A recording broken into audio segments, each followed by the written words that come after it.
Look. So, I've been a fan since like 2004. Like back when, like, Brian Westbrook, L.J. Smith, Brian Dawkins. So look. Man. So look.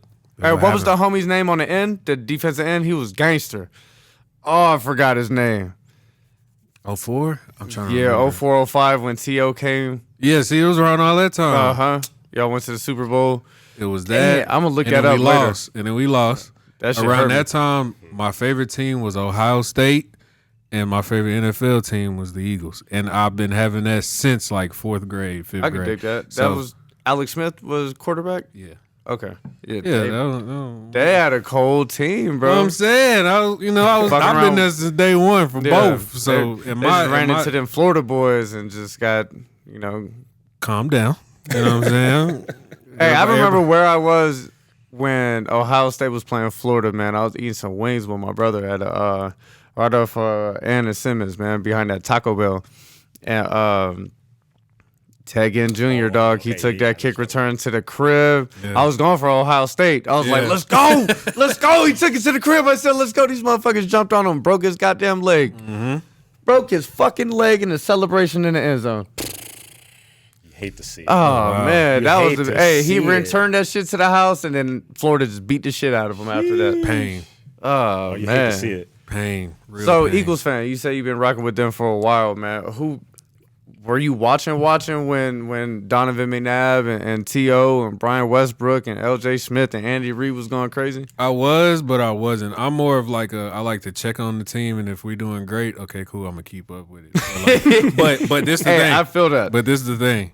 Me being from Houston, I'm going to forever be it's like embedded in me to be a Texans fan because that's the home team. I'm a big home team person. I don't give a hot damn if we're 0-16. You still I don't care if we 0-82. I feel that. The Rockets, the Astros, the Tech. Don't you say anything bad about the Astros. Write it down now. Don't say nothing bad about the Astros. No, I don't got nothing to say about the Astros. Okay. But anything Houston, I'm rocking. At this moment, how can you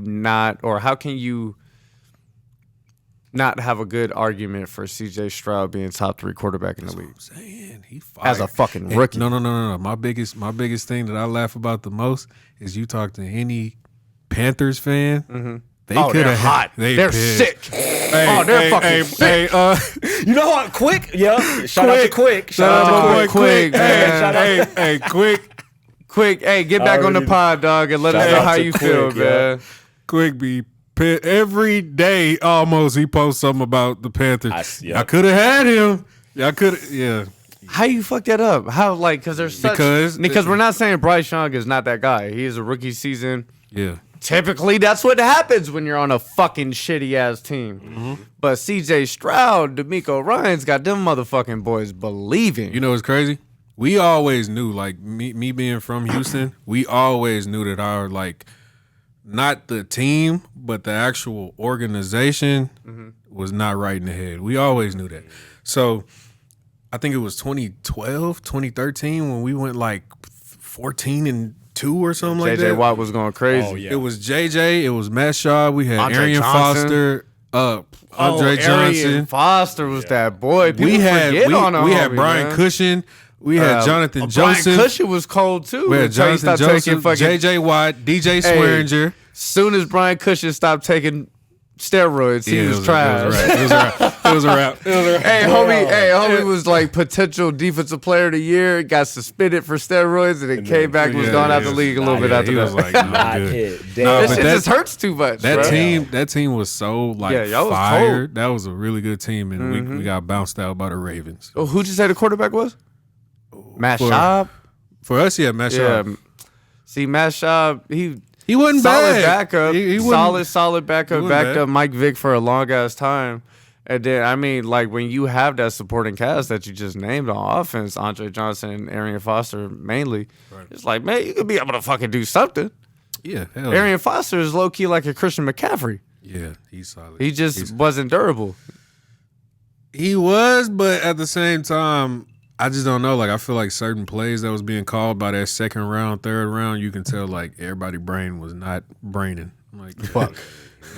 Somebody was, and especially going into Baltimore, like that's just like this year. Like we're going into Baltimore, but the only difference is the organization is totally different. Yeah, stop it. Going into Baltimore these days, which they got a fucking squad. They nice, but you're not going into Ray Lewis, Ed Reed, Terrell Suggs. Come on, That's what I'm saying. motherfuckers that will rip your head off. That's what I'm saying. They had It's 3 different. defensive player of the years on the On players one on the squad. same defense at the same time on 3 different levels. On the line, Terrell Suggs, linebacker Ray Lewis, and then Ed Reed in the secondary. Yep. How the fuck do you have like the best of the best at different levels? hey, you know, hey, basically bro. being like captains and leaders of each section of the defense. Yeah. Everybody was into fucking shit up. That I'm was a big a Ed Reed solid. fan. That was a solid. That whole year, just those squads was like it was. They were nice. They were. They really won a nice. Super Bowl with no offense. None. Yeah. Was that the 2000 year, right? Oh yeah, that was. Yeah. That was. It was just defense. It was just defense. They gave up like 11 points a game. Yeah. And scored about 12. Yeah. It was literally. enough. It was literally the defense. And then anybody wasn't even enough. scoring touchdowns. And- They're just kicking field goals. And you know what's crazy? The other Super Bowl that they won with Joe Flacco versus Colin Kaepernick, they offense really with Joe Flacco, their offense really wasn't. Yeah. Because y'all gotta remember, they grabbed Anquan Bolden, boy. they grabbed Anquan Bolden, but what's the homie that was taking back all the touchdowns? They got him from the Texans. I forgot his name. Jacoby Jones. Corner, yeah. No, he was a receiver? he was a receiver. He was a receiver. I forgot He got about him. him, They got him from us because Yeah. we was just like we ain't doing nothing with him. And he scored some of the biggest touchdowns that the Ravens needed to go to the Super Bowl. He took it back, bro. Good times. Good times, man. No, football is fun, man. That's why, like, when I'm getting older, man, I realize that I never hate on players anymore. I used to hate on players. I hate on LeBron so much because I'm a Lakers fan. And they was talking about he was 20 years old, talking about he's better than Kobe. I said, suck my dick. You got to get the fuck out of here. You're feel insane. you. Put some respect on Mr. Bean's name. Right. You know what I'm saying? So I hated on him up until he went to the Heat. When he went to the Heat, I was like, man, I'm going to check him out because I fucked with Dwayne Wade. Yeah. I said, this motherfucker's so good, bro. Yeah. I gotta stop hating on this man. you can't, yeah. He's good as fuck. He's Like, solid. you He's can't solid. deny greatness. But what I did do is waste 10 years of Bron's career because I was hating. Yeah. So I Yeah. didn't get to see him fly all over the motherfucking court and dunk on everybody all the time. And my thing was, I was never really big on basketball, Mm-hmm. but I did want him to get a ring. And so I feel like when everybody started realizing that, like, that was the hype around LeBron is to get a ring, Mm-hmm. then that's when I kind of hopped on the train. I was like, okay, maybe I am a LeBron fan because I really just wanted to get him the ring. And and in that first year at Miami when he didn't get it, then I was even more invested because now I'm like, I really He's want got to you. get this. You got to Yeah. get this ring, bro. Like, Hey, if he would have joined D Wade about 2 years earlier, because people forget that you say you don't fuck with basketball like that. not really. All right, well, D Wade is that motherfucker. Yeah. Arguably the 3rd best shooting guard all time. People forget just how truly great he was because not only when Bron came, you know, Bron cast a big ass shadow, but you take a back seat to him, but his knees were going Yeah. because he used to, they called him the Flash. He was going up and down the court and just trying to annihilate everybody. He's only 6'3". So that was, man, if he would have came back when he was D Wade, oh, they would have won that first year, second year, 7th year, all that shit. Yeah. All right, man. So back to these Eagles. You know, y'all started the season 10-1.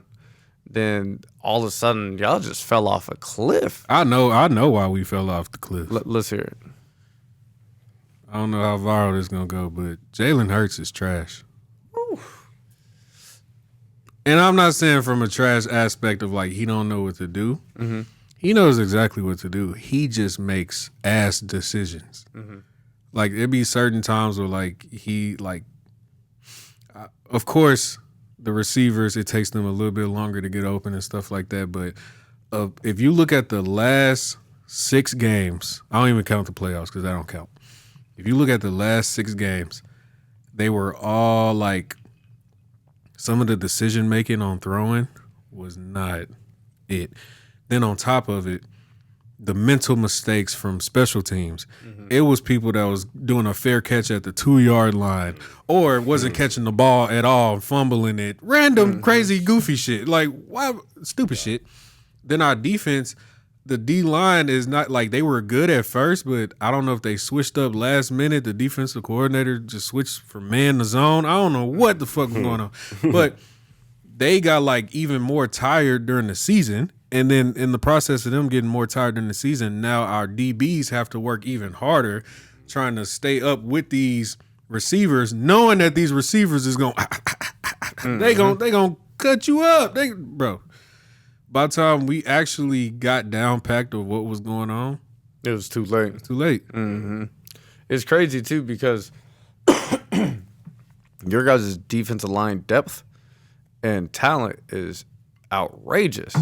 But there are some concerns. They were talking about, I forgot Big Boy's name in the middle of the Fletcher Cox. No, not Fletcher is a motherfucking pro. He's going to be ready at all times. The other cat that's hella, Jordan Davis, I think? Yeah, I think so, yeah. So he's dope as fuck, but he ain't in shape. He ain't in shape at all. And that's my thing. Like, how do you go into, like, for me, I know maybe because I haven't been there or something, I don't know, but if I know I'm playing in the NFL and there's so many people that want to play in the NFL, I would show up to be ready every game. Like every fucking game. I wouldn't even like play with it because that's what the Cowboys said. The Cowboys was like, yeah, we just wasn't ready. We just wasn't ready to play. How the fuck are you in the Hey, Jerry Jones spent billions, okay? He spent billions trying to get this right, and y'all talking about some we weren't ready. Wasn't ready, That's coach. crazy. What the fuck? No, y'all were trash. Yeah, I was just trash, bro. Y'all Like, were fucking trash. I I sat here right on the podcast last week with the boys, man. We was talking about the Cowboys. Well, we weren't talking about the Cowboys because I brought them up. And I said, we ain't going to talk about the Cowboys because we all can agree that they're about to lose in the first round. Everybody said, yep. Yeah. If you're a football fan, you know that because that's just what they do. Yeah. They're not supposed to... They do good in the regular season all year, and then they go and fuck shit up in the playoffs. And that's Tony Romo dropping the motherfucking extra point kick. Yep. You know what I'm saying? Shit like that. Cam Newton said it. He was like, there are certain, like, all quarterbacks, they kind of fall in two categories. Either you're a game manager or you're a game changer. Yep. Yeah. And he was like, Brock Purdy, game manager. Dak Prescott, game manager. He's not a game changer. Lamar Jackson, game changer. Like you know the difference. Like, and when he said that, it didn't hit me until I saw the Ravens play the 49ers, and I was like, oh, Purdy is really not him. Like Purdy not Threw them 4 picks. Yeah. But he was also like, you could see his mental was getting affected. Yep. I got another hot take. I don't know how long CD Lamb contract is with the Cowboys, but he's gone. I think he's ready to leave. I think they're gonna hit him with the franchise though. That's the thing, man. We all know the NFL is like a fucking slave ship. Yeah. You ain't leaving. What? Not you Jerry leaving Jones. Franchise? Not Jerry Jones. Yeah. Jerry Jones ain't letting you leave. Jerry Jones is After the numbers that he just put up, stop. Hey, look, fam. Jerry Jones was having a heart attack when he saw it was like 42-16. He had to call the Illuminati. And hey, what's up with the script? What? Why is the script not scripting? I paid.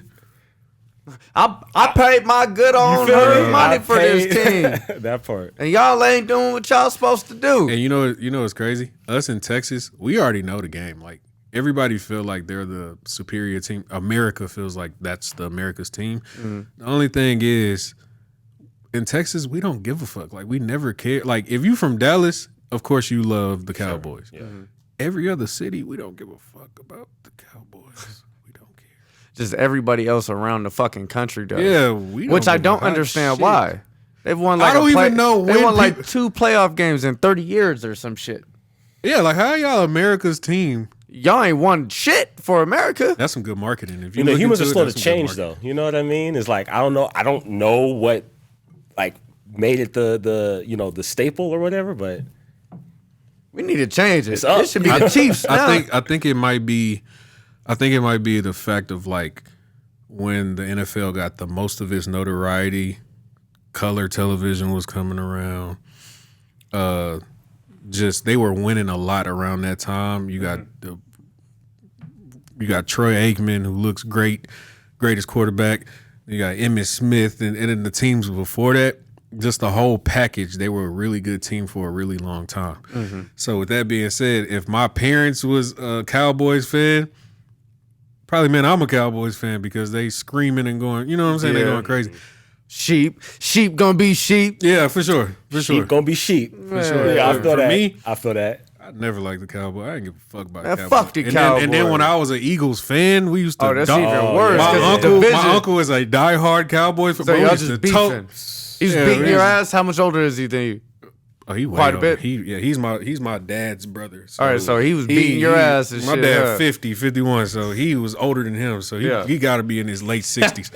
Bro, he used to be so mad because I used to be just grinning, smiling, Eagles tearing that ass up.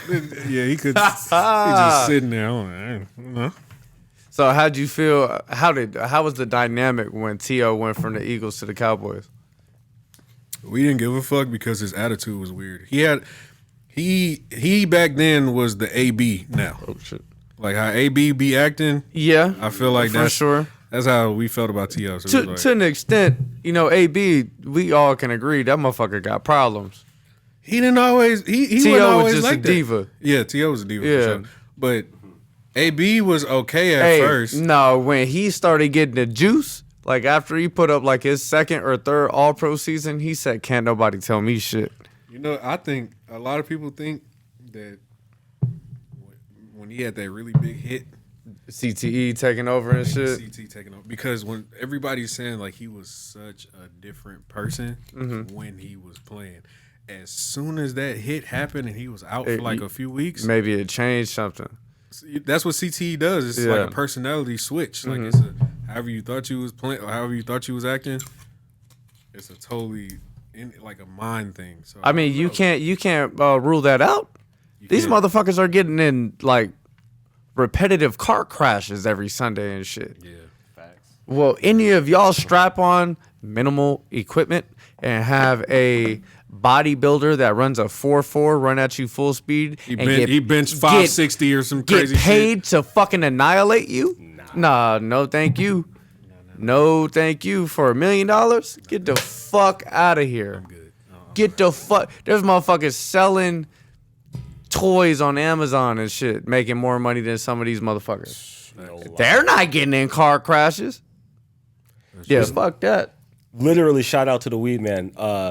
He literally said this. He was like, I guess the meta is dyeing your hair and then playing like Roblox or like a kid's game. Making a YouTube channel. Get rich. Because they're trying to be ninja. Like, damn. I mean, shit. Twitch, Kick, all of that is taking over, bro. Because people are like really interested, like in seeing it, regardless of the fact. This is how I knew that whole realm of stuff was gonna pop off. Only because me growing up, I wasn't poor, but I wasn't rich at the same time. I was like right there. Right. You know how like it's the middle, and then this is poor, but you like right here. Yeah, I feel that. I think that's worse because you're at that position where you make too much money for government assistance, but oh damn, it's like now you just talk broke. about it. Talk about it. Yeah. Yeah, you make enough to do it on your own. Right. So, real. That's how I grew up, and a lot of times my parents would only have enough money to like do like pay the bills and like we'll be buying hot dogs and bro, you couldn't pay me to eat a fucking hot dog right now. Yeah, I don't fuck with hot dogs. You couldn't pay me to eat spaghetti. You couldn't pay me. You couldn't pay me to eat a spaghetti sandwich. You know how motherfuckers used to get fancy and put this. You couldn't pay me to do it, bro. Spaghetti, you could not. I mean, depending on who cooking, I feel that. I used to eat it every Wednesday. Oh man, I don't like my shit planned like that unless it's Taco Tuesday. But guess what? Hot dogs and spaghetti was. Yeah, no hot dogs. That's how. Like so. Again, we weren't broke, but we were at the same time. So limited. What happened was a lot of times I wouldn't have the money to buy the new game, or I'd be too fucking scared, and I want to just see. That's when I started going to YouTube and started actually seeing people do the walkthroughs and shit, like the Rad Brad. The Rad Brad, bro. I've been watching the Rad Brad since I was like, I know exactly who you're talking about. 15, 16, bro. Like back 2011 when he first started, 2010. Been watching his channel. And two, I would go to his channel because I had LA Noir. And I don't know if you know that game. I'm familiar. I didn't play it though. It basically is a detective game, and you got to like sit there and see if the person is lying. And if you get it right, that's how you complete the mission. But if you get it wrong, you failed the mission. But a lot of times you couldn't tell because you'll ask them a question and be like, I don't know. And they'll just sit there and like with the stalest face, and you and the pop-up thing will pop up on the side like, is he lying? Is he truth? Or you don't know. How the fuck do you know if he said I don't know? Exact, bro. He like, I don't know. Is he lying? You're trying to get any cue that you can catch. The only cue that you would get is if he'll do like, his left eye flinched. Yeah, he'll do like some dumb shit like that, yeah. I don't know, Ski. Oh, yeah, that's a line that's the only time you would get something. Yeah. So it was so, and then think about it, I'm 16, bro. I'm in like the 10th grade, 11th, some shit like that. I'm real life trying to do detective fucking work. Yeah. 10th grade. I'm like, bro. And Jot notes down and shit. Yeah, Like, you got to, like, you got to write. So every time he says a vowel, this Right. motherfucker taps his leg. He 2 murdered, times. bro. And then it was based in the 1930s, so it was like, come on, bro. Okay. So the Rad Brad was the only person I would go watch on YouTube and see get that he pointers beat and it shit. from top to bottom. So I'm like, okay, Yep. I'll watch him. And okay, now I'm finna go I know. play it. I know exactly. And then he would play other games that I didn't even know about.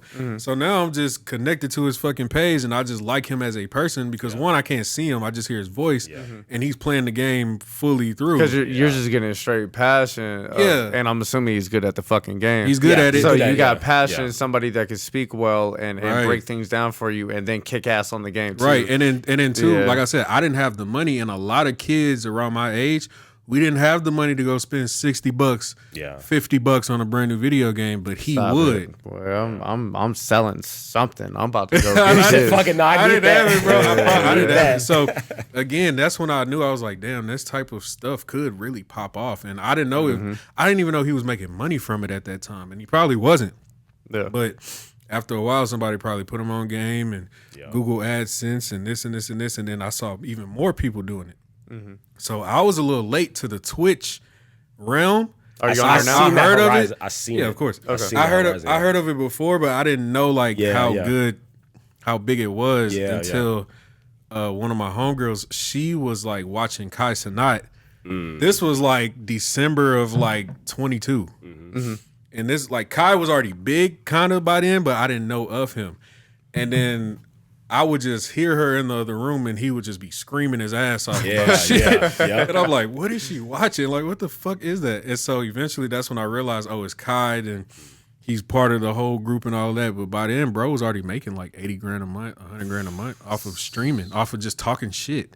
He barely plays the video game, barely. That's the thing, man. When you Your personality really is when you definitely really tap into the social media networks and you got your hook in to that algorithm. Oh yeah. Oh, it's up. Yeah. But you got to be interesting. Yeah, and I was just gonna say, you have to be Have to be entertaining. interesting. You You have can't. to be.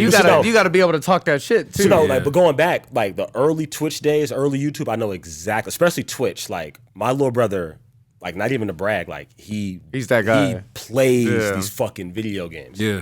Now I don't think he has much of a personality, but like it didn't matter. It's hard. That Hey, was my point. That's a hard mix. Usually, the people that Yeah. be heavy into gaming Yeah. are usually a little socially awkward yeah, a little yeah. bit Yeah. because they're gaming. Yeah. And And then it's not that he doesn't vice have, versa. He don't care. That's the thing. It's like, Yeah. it's not that he Yeah. doesn't have the. You know, that he could definitely be articulate if he wants to. Right. He just doesn't give a fuck. He's just playing the game. You know? Right. But like early Twitch days, I was like, bro, if you don't get a camera or find a way to record, because like you don't even.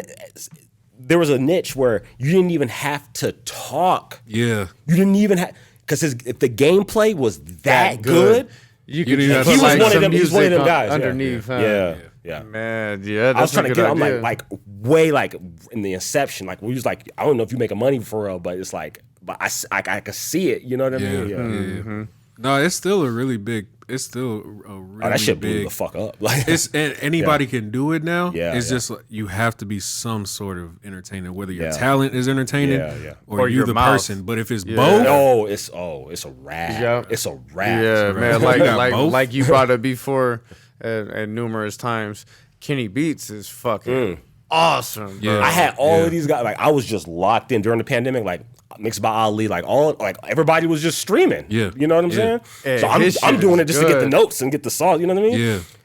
But no, Kenny's like his personality. He really actually has a dope. Like he's funny. Like he's But got, he knows how the to. flow of conversations, Yeah. the flow of monologue. Yeah. That's Yes. a very tough skill to have. Yeah. Yeah.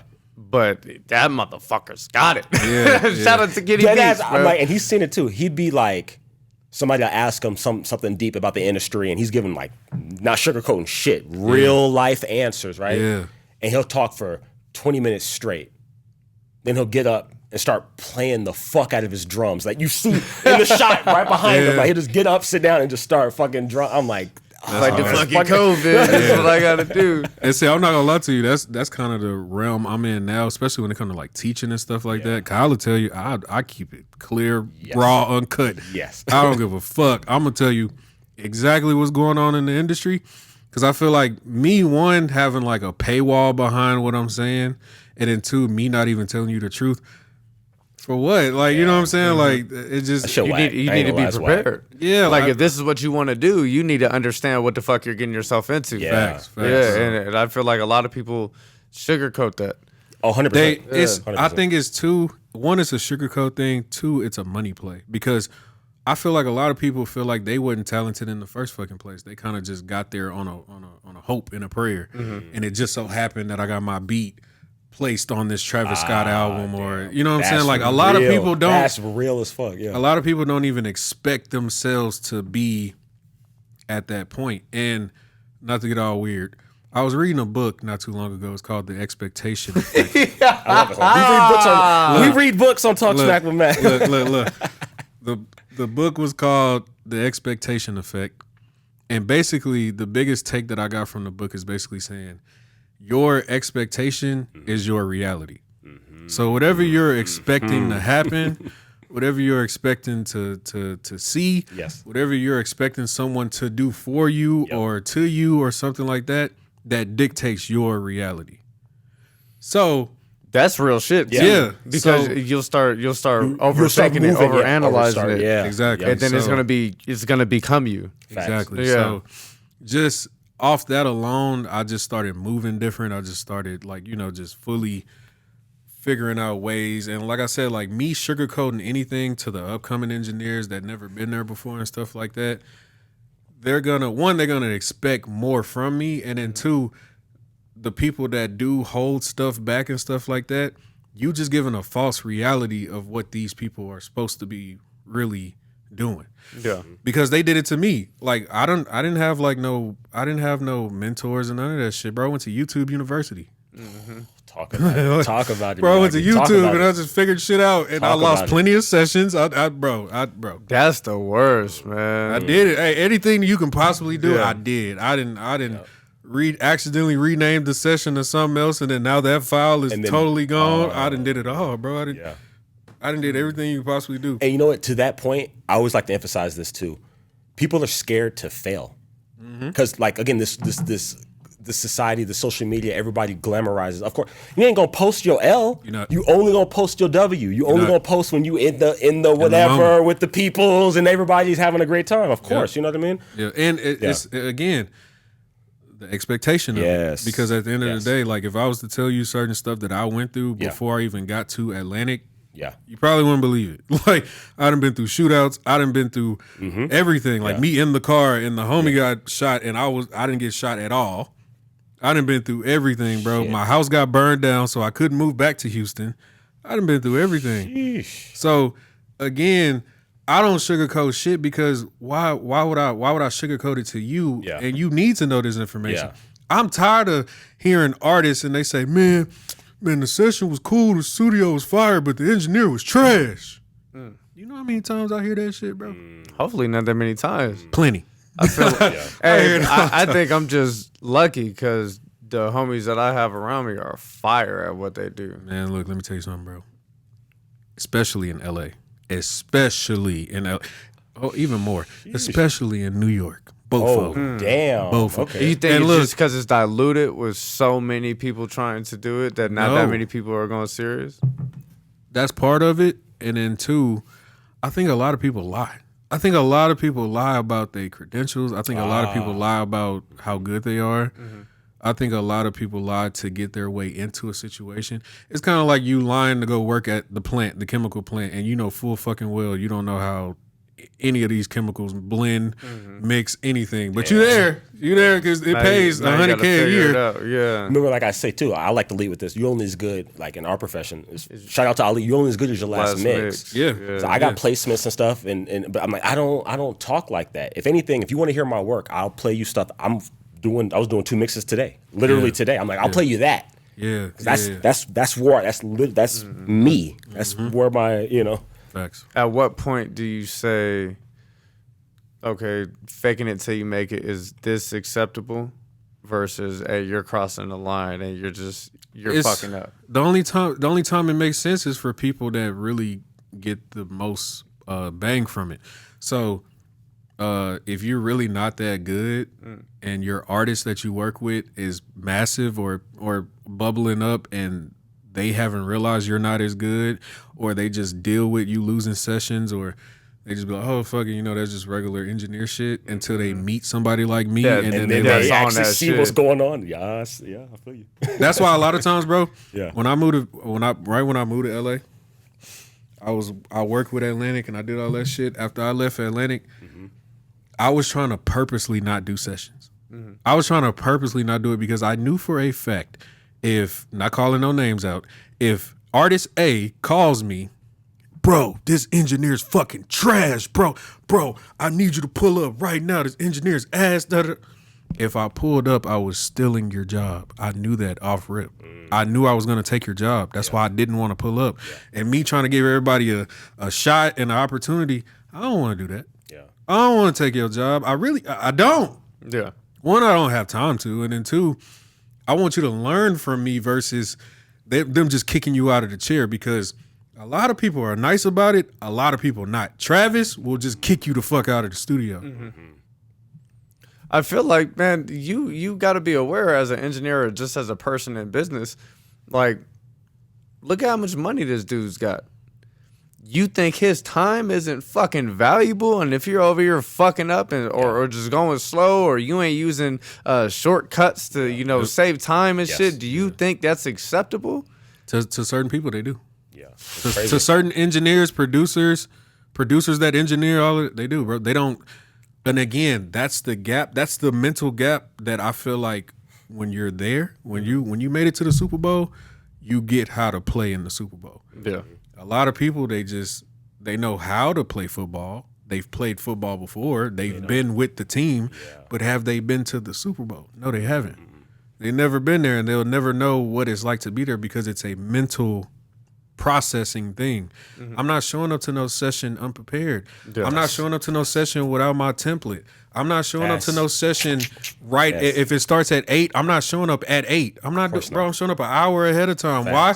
Because you don't know what the fuck kind of environment you're gonna be in. Yeah. Like for us, we go to the same studio. I know what expectation. Yeah. I expect for the mic to be there. Yep. I expect for all of this shit to be there.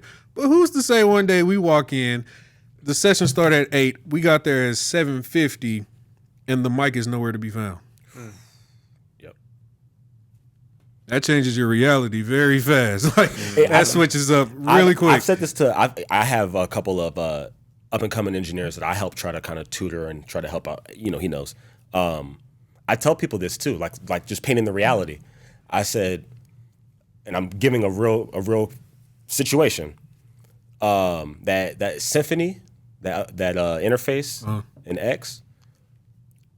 I was already told that certain computers don't work with it and all these different things, right? Mm-hmm. I'm talking my first week after orientation. I'm talking like that Saturday. I get down there. I got my laptop. I'm trying to plug up and make sure that I can do whatever I need to do, right? So I have to download all these drivers and all this stuff. And again, I was there early. I seen on the schedule there was a session. It was a room rental. I got there early to this whatever. Had everything set up for them, and I'm sitting out in the lobby, and just like little by little, they're like, hey, we're having problems with the interface. And I'm like, okay, let me just check and see what's going on. And I did mention to them, like, I've heard that it was kind of finicky with the computers or whatever. And then they ended up, at one point, they grabbed their MacBook, which I'm like, okay, it should be cool. And they're like, yo, I don't know how to get the driver or whatever. And it was just on the fly shit. Yep. They didn't need to know this, but I'm just in my own head, I'm like, wow, Thankfully, I was here an hour earlier, and I still have that driver literally in my downloads. Yep. So I airdropped it. Like it's just being resourcul and being prepared. And that's part of it, bro. Like as long as you're prepared for the moment, you good. Like it could be the coldest next. It could be the next Jason Joshua in Indiana right now. But we don't know. But he's probably ready for the opportunity. Yeah. All he needs to do is just network. All he needs to do is just get to certain cities. Hey, I'm such and such. I mix.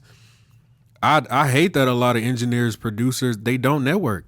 And they be mad as hell when they don't get major placements. They be mad as hell when they don't do this and this and this. Bro, I landed my job at Atlantic because I landed my job in LA because I went to Atlanta for a music festival. Talk about it. Talk about that. Talk about it. So he said, I love it. Hey, that's how y'all motherfuckers with the glasses. That's how y'all know some shit's about to get falling down a little bit. He said, let me fucking tell you. Push it up real quick. So that's funny. Boom. Me being from Houston, I don't know if you've heard about the Sauce Walker, anything like that. So I've been with him since like 2012. Well, I've been knowing him way before that because we all went to the same schools. Yeah. He went to my same middle school. Him and my sister was in the same grade. So I was in the 6th grade. He was in the 8th. Okay. By the time we went to high school, he's trying to holler at your sister. Nah, they ain't never talking. If they did, that would be weird. That would have been weird. But we all kind of went to the same high school as well. He was in and out of high school, getting in trouble a lot. He was already gangbanging, like super heavy. But him, he was going to a certain school. A bunch of other people that's in Sauce, they went to the other high school that was like 5 minutes away with Travis Scott. So we shared the same stadium. So I've been knowing Sauce. I grew up high school with him. At the time that I met him again, one of my old neighbors, he had a studio. Of course, didn't know how to work it, all this other shit. His wife bumped into my sister at the gas station, random as fuck. And she was like, hey, your brother still doing the engineering stuff, the DJ stuff? I was like, yeah. Boom. Had me come up to the studio. That's crazy. Now, remind you, nobody like at the studio, they were all drug dealers. I mean, he dead, rest in peace, but they were all drug dealers, bro. They was just selling drugs all day. They didn't know shit about interfaces and bro, they didn't know any Pro Tools. They didn't know anything. All they did was bought the shit. And that's how most people are. Most D-boys and most people that got money, like investors or motherfuckers with money and they just want to help their kid do music. A lot of them have no idea what the fuck they buy. That blows my mind. Granted, I'm still young. I'm a young father still, so maybe when my daughter starts getting into some shit and I invest, my opinion would change. But I know how I am with my money. I could never in my life just spend all my money on some shit that I have no idea about. Well, this is the thing. Part of it is when you go to like Guitar Center, you go to any of these music stores, me being a D-boy, of course, I have no fucking idea. Me being an investor, me being my family come from oil money and I don't know shit about music. When you go to any music store, you're going to walk in and they're going to say, hey, how can I help you? I need to buy stuff to record. Okay, what's your budget? How much you want to spend? Yeah. That's going to dictate a lot. Most black people are going to say, I just need something to get me started. But so anybody else that's like a billionaire, millionaire, got some bread, I need the best of the best. Best of the best, yeah. Give me the best of the best. I need the best. I tell you prices all the time. You know what I'm saying? So you could either spend $3K, $4K, or you can spend $20K, $30K, $40K. That part, yeah. It's up to you. And this shit don't stop. Like, yeah. I know microphones right now that cost $20,000. Oh yeah.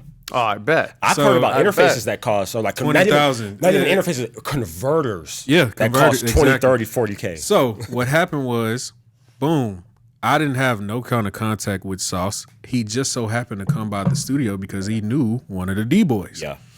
And so the D-boy was like, yeah, if you ever need somebody to record your shit, you can hit Lil Chris, meaning me. I was like, bet. And he like, yo, bro, I'm trying to lock in like every day. I was like, okay, me too. Yeah. No, I'm for real, like every day. Yep. I don't give a fuck. Me too. Yeah. We was going crazy. That's dope. The more he was getting his name known in Houston, people from Dallas heard about it, people from Austin, all of this shit. Now, there's a festival in Atlanta called A3C, All Three Coasts. We go out there. in the process of going out there, and I don't think Rizzo remember this. I think Rizzo gonna see this and be like, this shit ain't happened. Yes, it did. We went out there, me, Rizzo, Dice Soho, we all shared we all like was like in this hotel room.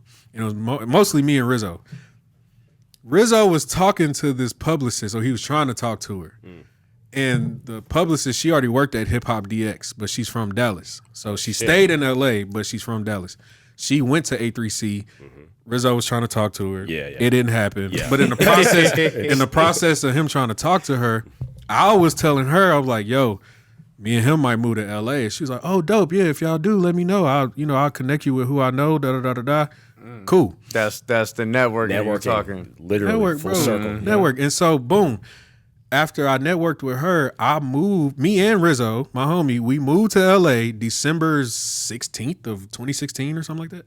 We moved out there.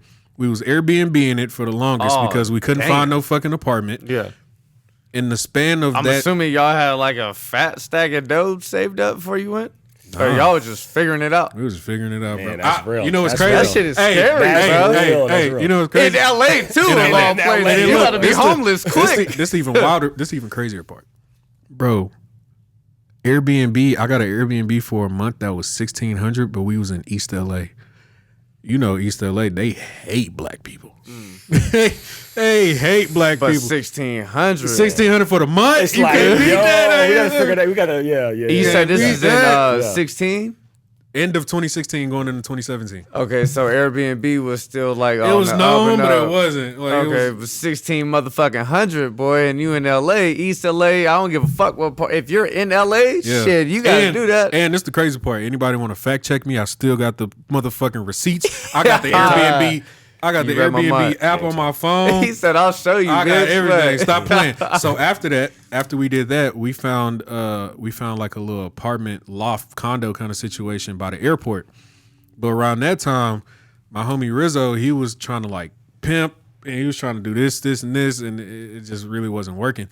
And a lot of people forget, when you go to a city and you're just visiting, yeah, you're going to get free weed. Yeah, you're going to get free, if you're a rapper. Yeah, you're going to get free studio time. Yeah, you're going to get all of it. Get in the club for free, all of that. But as soon as they realize, oh, you moved here? You ain't getting, you're not getting none of that free. I'm not finna just keep picking you up for no fucking. Yeah, that part. I'm not doing that. So within like the span of like 3 weeks, like a month and 2 weeks of us being out there in LA, my bro got like depressed. He got like super depressed. Like he was just watching Shameless all day, every day. Shit. Not recording, not doing because nothing. he was just homesick, or just what was the problem? Homesick, didn't have no money.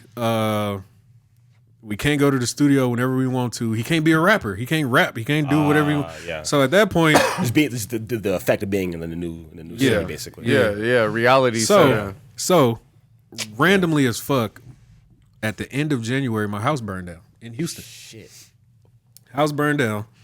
You own this house? I was renting, but I was telling my mom, I was like, "Yo, do you want me to come back?" And she was like, "Nah, stay out there." She was like, "We'll figure it out. Yeah, stay in LA. Something good will happen for you." Yeah, cool. After that, not even 4 days later, Rizzo busts in my room. "Hey, bro, I'm moving back to Houston, bro." I was like, damn, bitch. Like, what the fuck? Yeah, damn. Hey, pimping ain't working out, man. I swear, I gotta get back to the to the streets I'm used to. He literally said all of that, bro. I was I know. I was like, fuck. I was like, damn. That's funny. So now I'm out here by myself. Damn. And then boom, right after that, the whole time all of that was happening from the East LA Airbnb and all of that, I was still hitting the PR like, yo, I'm out here. If you need anything, let me know. Anybody need engineers, da-da-da. She was like, yeah, Sean Kingston. She knew Sean Kingston, so I was like, okay, cool. Okay, yeah. But in the process of all of that, she would tell me, hey, she'll text me at like 10:30 p.m. Like, hey, you down to do a session at Sean Kingston? I was like, yeah, for sure. Hell yeah. I would say yes, and then like she would go ghost. Damn. She would get quiet. Oh, damn. She's fucking with your emotions. No. Not once, not twice, but about 3 or 4 times this happened. You still fuck with her? Yeah. Okay, all right. So, but I'm finna tell you why I still fuck with her. So, Well, I was about to say some shit. After that third or fourth time of her saying that, I was just like, okay, So what happened was, by now I done already found my apartment because I was Airbnb-ing so much. Every Airbnb I would go to, I would ask if they had like vacant apartments. And the last one that I went to, they was like, yeah, we just remodeled this one. You want this? I was like, yeah, I had my grandpa co-sign everything. And I'm assuming it'd be cheaper than the Airbnb. Yeah, hell yeah. So I moved in there. The rent was like $16.95. Dirt cheap, little 1-bedroom vibe. It was cool. Echo Park. Yeah. Whatever. So, yeah, I'm good. I'm solid. You got a space. That's all. That's And that's the thing. I didn't have no furniture. Yep. My fucking air mattress had a hole in it. I was trying to control the hole with electric tape. Hey, it was trying a to rough figure days. it the fuck out. I had no money. I was having ketchup packets for dinner. It was crazy. It was wild. Then randomly out of nowhere, it was like, it was like 11 a.m. or some shit like that. And by now, I'm laying on my fucking deflated, cannot get air mattress. Hey, do you feel like that air mattress was a metaphor for your life at that moment? Hell yeah. Yeah. Because I was finna cry. I was finna cry on that fucking bed. Sometimes we need to. Shit. Yeah, I was finna cry on that bitch. But she texted me. Yeah. She texted me and was like, hey, K. Smith, Will Smith's nephew, needs an engineer for today. And I was like, in my mind, I'm like, first of all, fuck you. The pump fakes. She ain't about to hit me back, man. Fuck you. Off rip, I'm like, fuck you. I don't care. And then you said, awesome, when and where? I know it. Okay. I was like, all right, what's up? What's going on? And then I told her, bet, just let me know. And I lay back down because like, now I'm defeated. It's just and turn the phone on silent and everything. literally, she texted me an address and she's like, can you beat her by 2? And I was like, oh, she ain't playing. Oh, she's for real. Fuck, hey, that's when you felt that sparkle, that light in the shit. All right, cool. Yeah. So I got in the car. I literally drove to like Calabasas. It was a fucking gas station. And I was like, and I texted her, I was like, hey, I think you gave me the wrong address. Out of nowhere, I see this big ass light blue Escalade pop up. Shit. And it's K. Smith, the homie Casey Khalil, and like 2 other people. I didn't even know who they were. They was like, yeah, just follow us. Bro, we pull up to Will Smith's house. Fuck. Oh my. So this was your first like session really in LA. Well, not my necessarily first one, but like first like big this was changing. This is the some one. shit was changing. You went from just and again, like that's why I'm mad at homie so much because of what I'm saying now. Yes. So K. Smith, again, I don't know. Again, me being from Houston, bro, when somebody say, oh, like Justin Bieber's my cousin, that shit don't mean shit, bro. It don't mean anything. Yeah. It don't, you got the money? right. You got the connections? It don't mean. Then I don't give a have you seen this little that motherfucker? Part. Bro. Shit. Bro, being baby, bro, nothing. Being such and such's cousin or brother or that's my uncle. That shit don't mean shit in Houston, bro. It don't. I promise it don't. That shit don't mean nothing nowhere. But in LA, that means something? Hell yeah. And because people is fakers out there. Everybody is fake. They're like, man, you know. Hit me with it. Have I been holding it the whole time? No, or did it just get back to me very fast? No, you good. So that's how you know the weed is good. Yeah. Like, goddamn, I was like holding it was like we pull up to Will Smith's like compound. Like this is like his compound. And so we didn't go directly into the house just yet. They got like this little cabin in the woods kind of. Yeah. That's crazy. So you get searched out and put all your valuables so phones, we chopping it up. NDA and shit. We chopping it up, everything cool, and then eventually we go to the studio, but the studio is inside of the main house. It's inside, but you're not finna see the main house. They got like a little side door. You make a right, you in the studio. You ain't gotta walk around, and see do the all living room. You ain't gotta do all that extra shit. But by then, I was already prepared for the moment. I was already telling myself I need to try and mix a song, this. I was already doing all of this shit. And me dealing with Sauce, we was already having songs hit the radio in Houston. Yeah. So I was already like mentally prepared for anything and everything. I was already ready for it. So how'd you get the songs on the radio? The thing is, he was bubbling so much in Houston. He was fucking with no all the choice. DJs. Oh. No, we was fucking with all the DJs. I'm gonna get back to the Will Smith shit. Yep, We was fucking with down because I want to hear it too. that's why I be saying that a lot of artists, they don't even remotely do networking the way that they think that they do. Yeah. Vegas artists in general, they feel like last Friday is networking. And no disrespect to Blake, that's my boy, but that's not networking. You talking first Friday? Or you talking last Friday? What is that? I don't even know what that is. Last Friday is basically like the homie Blake.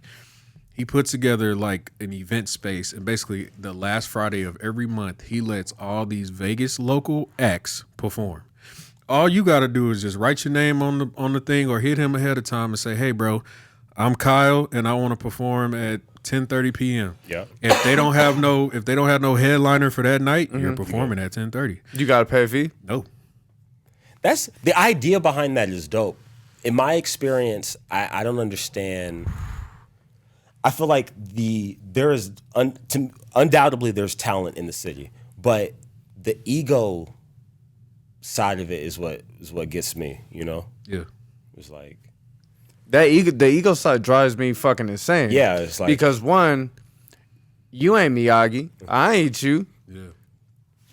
What the fuck do I got an ego for? Does everybody know what the fuck Talksmackwithmac is? Hell no. Have I earned the right to have an ego? Hell no. Right. But a lot of people in the city think they do, bro. Yep. And that's and shout out. I don't. And even if you're highly successful, I feel like ego could be a good thing too. Yeah. But I feel like motherfuckers use it in such a negative way and think they're better than other people. Like I don't give a fuck about your accomplishments. I don't give not you, but in general, I don't give a fuck about your accomplishments. I don't give a fuck where you've been. I don't give a fuck what you've been through. None of it. It's like none of that makes you a better person than the person next to you. Right. We are all motherfucking human beings at the end of the day, and we should all give each other the respect, unless otherwise. Right. Unless you've done some shit to where you haven't earned that respect, or you shouldn't keep that respect. Right. But other than that, man, like don't treat me less than just because you think you have done some shit. Or even like, and again, you may have legitimately had a notable accomplishment. Congratulations. But that don't mean that don't give you the right to be a piece of shit. Yeah, that still doesn't mean. Treat motherfuckers with respect and be nice, bro. I always do that because like with me, I've been there before. I've seen the mountaintop. I've did everything. Yeah, you was eating ketchup packets for motherfucking dinner. And you know what it's like. So I know what's going on. So, I think it takes you need to be hungry. Absolutely. And have sleep for dinner. Yeah. Because to learn what respect and appreciation for motherfucking life and other people is. And a lot of people haven't been they through never that. did that. They never did that. So the whole networking thing with Sauce and everybody in Sauce and all that, bro, we would literally make a song, and it just so happened that just like everybody, we already knew a few of the DJs. We knew a few of the producers around the town that was DJing at strip clubs, DJing at this club, da. Yeah. We just got on their good side, whether we had to pay these motherfuckers or anything.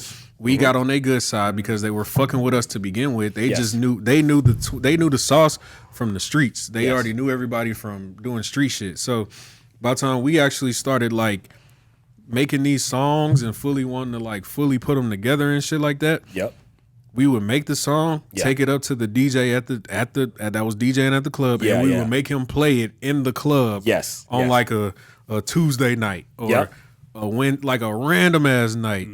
We would make them play the song and see how the strippers react to it, see how like the local people react to it. So smart. And people was fucking with it. So by the time we actually started making our way up, we couldn't get to the radio DJs just yet, but we was fucking with all the DJs that was at the big part. They were at Zeus. They were at Encore Beach Club. They were at Marquee. They were all of these. They was at Little Darling, shit like that. So by the time we reached out to them, just play the song and see if they fucking with it on a Tuesday. So you just gauge their interest. And you know what's crazy? Based off their reactions, that's how you would promote a song more? That's how you know. Oh, they fuck with this one, so we're going to put our money into this. That's Atlanta's whole formula. If you ask any Atlanta person, they will go to Magic City, they'll go to Cheetahs, they'll go to all these places that they know the DJs, like people come to hear the new music, they'll take their song up there. And if it's they DJ homie and he been fucking with you, he'll play it for free. But if you don't know him, give him 200, 300, he'll play it just and you see the crowd's reaction. That's how you know. By the way, I want to just emphasize a point to that too. It's playing the game. That's obviously what we're discussing. But at the same time, the investment, the expectation in yourself, and putting your money where your mouth is. Facts. Because Believing in yourself. A lot of people, like, I guarantee you, bro, I know plenty of Vegas artists, and I'll tell you right now, none of them have ever did that. None of them have ever went up to the DJ at Marquee. They never went up to the DJ at Encore, Dre's. They never went up to these people and actually said, hey, bro, this is my music. Check me out. And if they have, they're not consistent with it. It really blows my mind. Well, one, I think, and I don't mean to disrespect or discredit any artist that's grinding in the city, but I feel like there's a lot of people out here that's just talking shit. Yeah. And it's putting a bad look on a lot of the people that are grinding in the entertainment industry out here. Facts. And yeah, I don't know why people ain't doing that either. I would think that would be know to do it. They're not doing it because that's not a thing. That's not mentally. But then it's an ego. Hell, I'm on that. It's an ego thing. It's an ego thing. But like, so I'm like, getting that. That's the thing. Not being ignorant is not necessarily a crime, right? Like that's fine. But it's, and he knows what I mean. It's the bravado. It's how they entered the room. How you've never Walking like heard your of shit this don't person. stink. Yeah. I lived in Vegas. I'm 29. I'll be 30 this year. I lived in Vegas my whole life, and it's like these niggas walk into the room and they're like, "You don't know who I am? No, right. No, I don't know who the fuck you are." Right? They come in swearing that they the Migos or You feel me? Like Travis it's or something. crazy. Or Future or somebody, It's fucking man. crazy. They come in with the Yeah. utmost, and then again, I never even heard of y'all. I before. don't. Yeah. I've never heard of any big major Vegas artist other than what's the homie?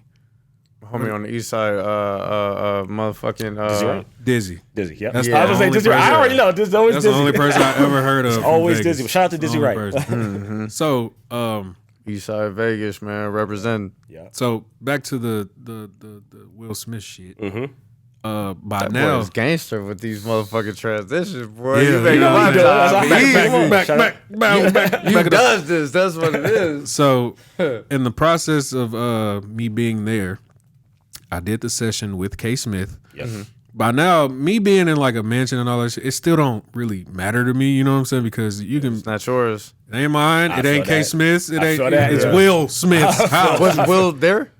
I don't think he was. Was it? I wouldn't know. I wouldn't know. Oh, yeah, he wasn't Hey, even. Yeah, I you was- was- The I was- house is that big that you don't know. bro. You probably in Bro, the house. You know in the studio. You know in them hotel rooms where they got the multiple buttons on the phone and shit like that. In the hotel room, they have that in their house. That's ridiculous. That's how big.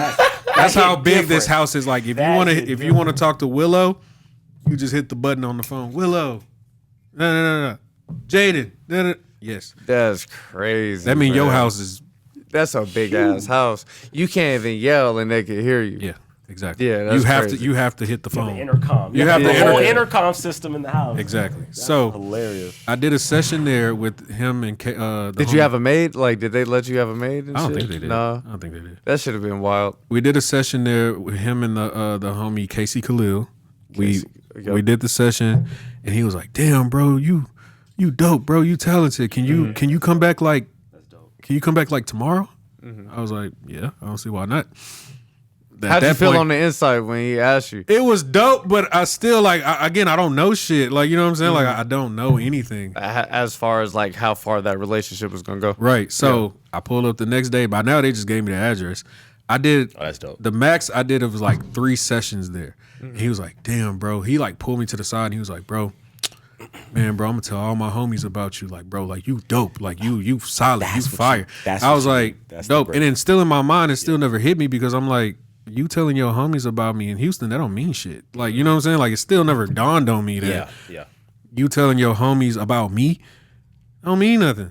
But until it meant something. Yeah. So Yeah. so- I know that shit. It does mean, but I get the mindset though. right. And Especially- then I wanna Especially say- because you hear it so much and it yeah, doesn't. and then it ever doesn't. really- Yeah, Yep, and I know yep. the pump faking and stuff. Yeah, no, Yeah. yeah. And then all of a sudden, I get a random Chicago number calling me, and I'm like, I didn't answer. Spam. I didn't, Yeah. spam likely. Yeah. Scam, Yeah. spam. And then I didn't something. answer. I didn't answer. And then K. Smith calls me, and he like, bro, I told you I got you, bro. I told you my dog. I told you I'm gonna look out for you. I'm like, that's dope. Bro, what the fuck are you talking about? In my mind, I'm like, okay. Yeah. You heard of Young Berg, Hitmaker? Oh, Young Berg. I was like, yeah. All right. Bro, he looking for a full-time engineer. I told him about you. Oh, full-time. And I was like, okay. okay, dope. And he was like, nah, bro, it's a big deal. Like, he like the vice president of Atlantic. I was like, I didn't even know that. I didn't know that either. he was VP of A&R. I did not know that either. Damn. That's fucking whoa. Yeah. He was VP of A&R. This like 17? Yeah, 2017. And he's literally This after he bro, converted to Hitmaker. my crib burned in January of 17. I landed that job in March of 17. Yo, Man, that's dope. hey, that's dope the as fuck. universe speaking. Yeah, Come that's on, dope. bro. That's That's dope. the motherfucking dope as fuck. universe speaking. Come on, bro. That's why I'm kind of. Yep. Come on, bro. Yep. Like so. Yep. Literally, he's like, he texts me. Hitmaker text me. He was like, "Yo, bro. K. Smith gave me your number. I heard you a dope engineer. I'm looking for a full-time engineer. We paid. Da, da, da, da." I was like, okay, cool. Yep. I was like, bet. He was like, can you pull up to the studio at like tomorrow? Da, da, da. I was like, yeah. Mm-hmm. I pulled up. I met Smash David. Really, he made Location for Khalid. He did Bounce Back for Big Sean. I'm familiar. I know. I met Smash David. I met Ism. Ism did Party for Chris Brown. He did a bunch of shit. I met all of these dudes at the same time. And I walked in the room. They didn't know me. I shook their hands. Respectable to everybody. Yep. Berg walked in the room. He was like, "Oh, I heard you the man around L.A." I was like, What? Who? The homie sold you, bro. That's Put on for like, you. That's lovely. I was like, no fucking way. I was like, not me. I was like, yeah, I'm cool. I'm all right. He was like, okay, well, you with anybody? You got like any management or some crazy shit going on? I was like, nah. He was like, well, shit, you with us now. Bet. Yep. Bet. And shit, I literally pulled up almost every day from March 2017 to January of 2019. Every day. Sheesh. Every day. How much did your life change from March to January? It's an NFL effect. I don't know if you know what that means. I don't. Educate me. Basically, like as a rookie, you still got butterflies. You still, you know what I'm saying? Like it's still, everything is still, you don't really know. You don't know how to move. You're still trying to, yeah. You think that you're supposed to hold motherfuckers jock straps and all of that shit. You know what I'm saying? Yeah. But by that, and then you still don't know the system. You still don't know the business side of it. You don't know anything. So my rookie year, it was fun because I didn't know shit. Mm-hmm. But by my second year, I was well more. I was catching on to shit way faster. Mm-hmm. And nothing against Berg, but he was lying a lot. You know what I'm saying? Like he lied a whole lot to keep people around him. Mm-hmm. And I didn't catch on until like later on. You know what I'm saying? Like we had a whole robbery, all types of shit.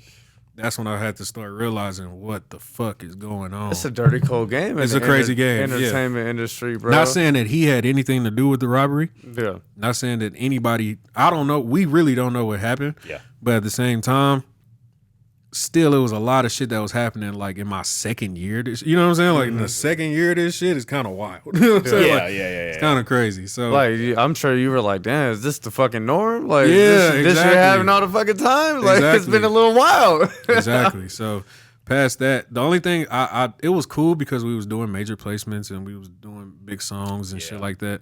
The only downside of it, and I hope every engineer is listening to this shit. I'm listening. Go ahead. Net accounts, net 30s, net 60s. I've heard about this. So the problem that I was having, and people weren't paying, so you're giving them. Hold on, I'm gonna show you. Hold on, don't worry. So part of the problem is this. I don't know how we can show this to the crowd at home or something like that. I don't know, but this send was it to me. I'll put it in the edits. This was my schedule, and you can scroll. This was my schedule for all of 2017, and you look at these times of session times. You got some 17 hours in there. Damn. You got some 14s. 3 p.m. So like to the 2 invoicing a.m. and stuff's like you're not getting paid. 5 p.m. to 4 a.m. 5 p.m. to 4. Keep going. 3 p.m. to 7 a.m. 3 p.m. to 7 a.m. Ugh. That one is. And then sometimes I'll come right back at noon. 12 p.m. to 2 a.m. Mm-hmm. Yeah, you was working. So now I'm gonna let you explain 3 it. a.m. I've heard about these net 30s and net 6. And all of these, they go. They go. Yeah. So, with that being said, the problem is if you're totally committed to one person and one person only, and especially if they want you to send the invoice to the label and all of that, well, every label works on a net business system. Like payments wise, they work on nets. Meaning, let's say somebody requested to be on this show, and you said, okay, well, I'll charge y'all $10,000. They say, okay, cool. They're not just going to pay you immediately after the show. Yeah. They're going to tell you to send them an invoice, and then after that invoice, once the invoice is in the system, you have to wait 30 days. Yep. An entire 30 business days to get this payment. Or 60 or 90. Or 60, 90, Depending on what the 45. terms are, yeah. Atlantic was on a 45. They're on a net 45. Yeah. So for me, you see how much we was working. You see all them crazy wild ass numbers. So you put in 15 hours and could potentially not get that money for a month and a half. And then think about it, bro. We had to go to Miami every other month. We had to fly to New York. You coming out of pocket for that? Yes, I had to, because at the end of the day, Oh my God. Atlantic, they will only pay for one night for the hotel room as a just in case that we didn't make the flight. So they'll pay for the flight. Oh, that's we'll fun. get to New York. They'll pay for one night, and then I'll put my incidentals on there. Remind you, my account is like -12. I would do the incidentals, and the hotel would try and charge me for the rest of the stay because Atlantic never paid for the rest of the room. They never paid for the rest of the time. Now, where you were eventually getting reimbursed for that, they're just like, fuck I mean, it, it that's was, on they you. had to figure it out because I ain't had no money in the first fucking place. Yeah. My account was negative. What the fuck you Like, finna charge? I feel So you. you're Yeah. at Atlanta, you're grinding, putting in all these hours, and then you're still broke as fuck. Because I'm waiting, and think about it. waiting And for payments to come I'm waiting in. on this 5,000. I'm waiting on this 4,500. We got to do the session, so it got to break up. Then they didn't want me to be. They didn't want me to be a. What's the word? They didn't want me to be on payroll. And the reason Why? why, because Taxes? hold on. You know how this regular workday shit go, right? If you work 8 hours, that's the shift, right? But if you work anything over there, it's time and a half, and then anything past 12 hours, They that's didn't want to put you overtime. on payroll because they didn't want to pay you double time or time and a half for holiday pay. And now think about it. The numbers that I just showed you, bro. Yeah. I was doing fucking So they had you as an 17-hour independent contractor? Clearly, they were gonna do me as pause. They were gonna have me as a under payroll. Once they realized I was gonna be making like 16 grand a month, They were was like, wait. Yep. These dirty motherfuckers, bro. The game Atlantic. is crazy. It's crazy. At motherfucking Atlantic. and if It's anybody want to crazy, think I'm bro. lying, I still got all the emails. Yeah, I I'm have all- receipt king. Receipts. I am Receipts. receipt Don't do king. it. Don't Hey, do Y'all it. can't play that- with me. I that's- got all of them. I'm beginning to understand that's how engineers work. Y'all motherfuckers just keep everything. Because people will try and play you, bro. Yes. They would literally try and play you like Yeah. like you asked for some wild shit. So once I realized that they wasn't gonna put me on payroll, bro, they got me for the love price, bro. They got me at 40 an hour. Oh my God. Because I didn't know. No, That's- I didn't know. I didn't have management. I didn't know No, anything. I feel you, but I didn't know. that's- oh I didn't my know. God, And that's- remind you, I was in Houston busting motherfuckers over the head 75 an hour. 100 an hour. That's what I'm trying to do. Hey, That's you exactly what I'm think trying to get you on. think Bird asked you that question so that and then he went back to the people? and No, was like, no, yo, no. I'll wait. I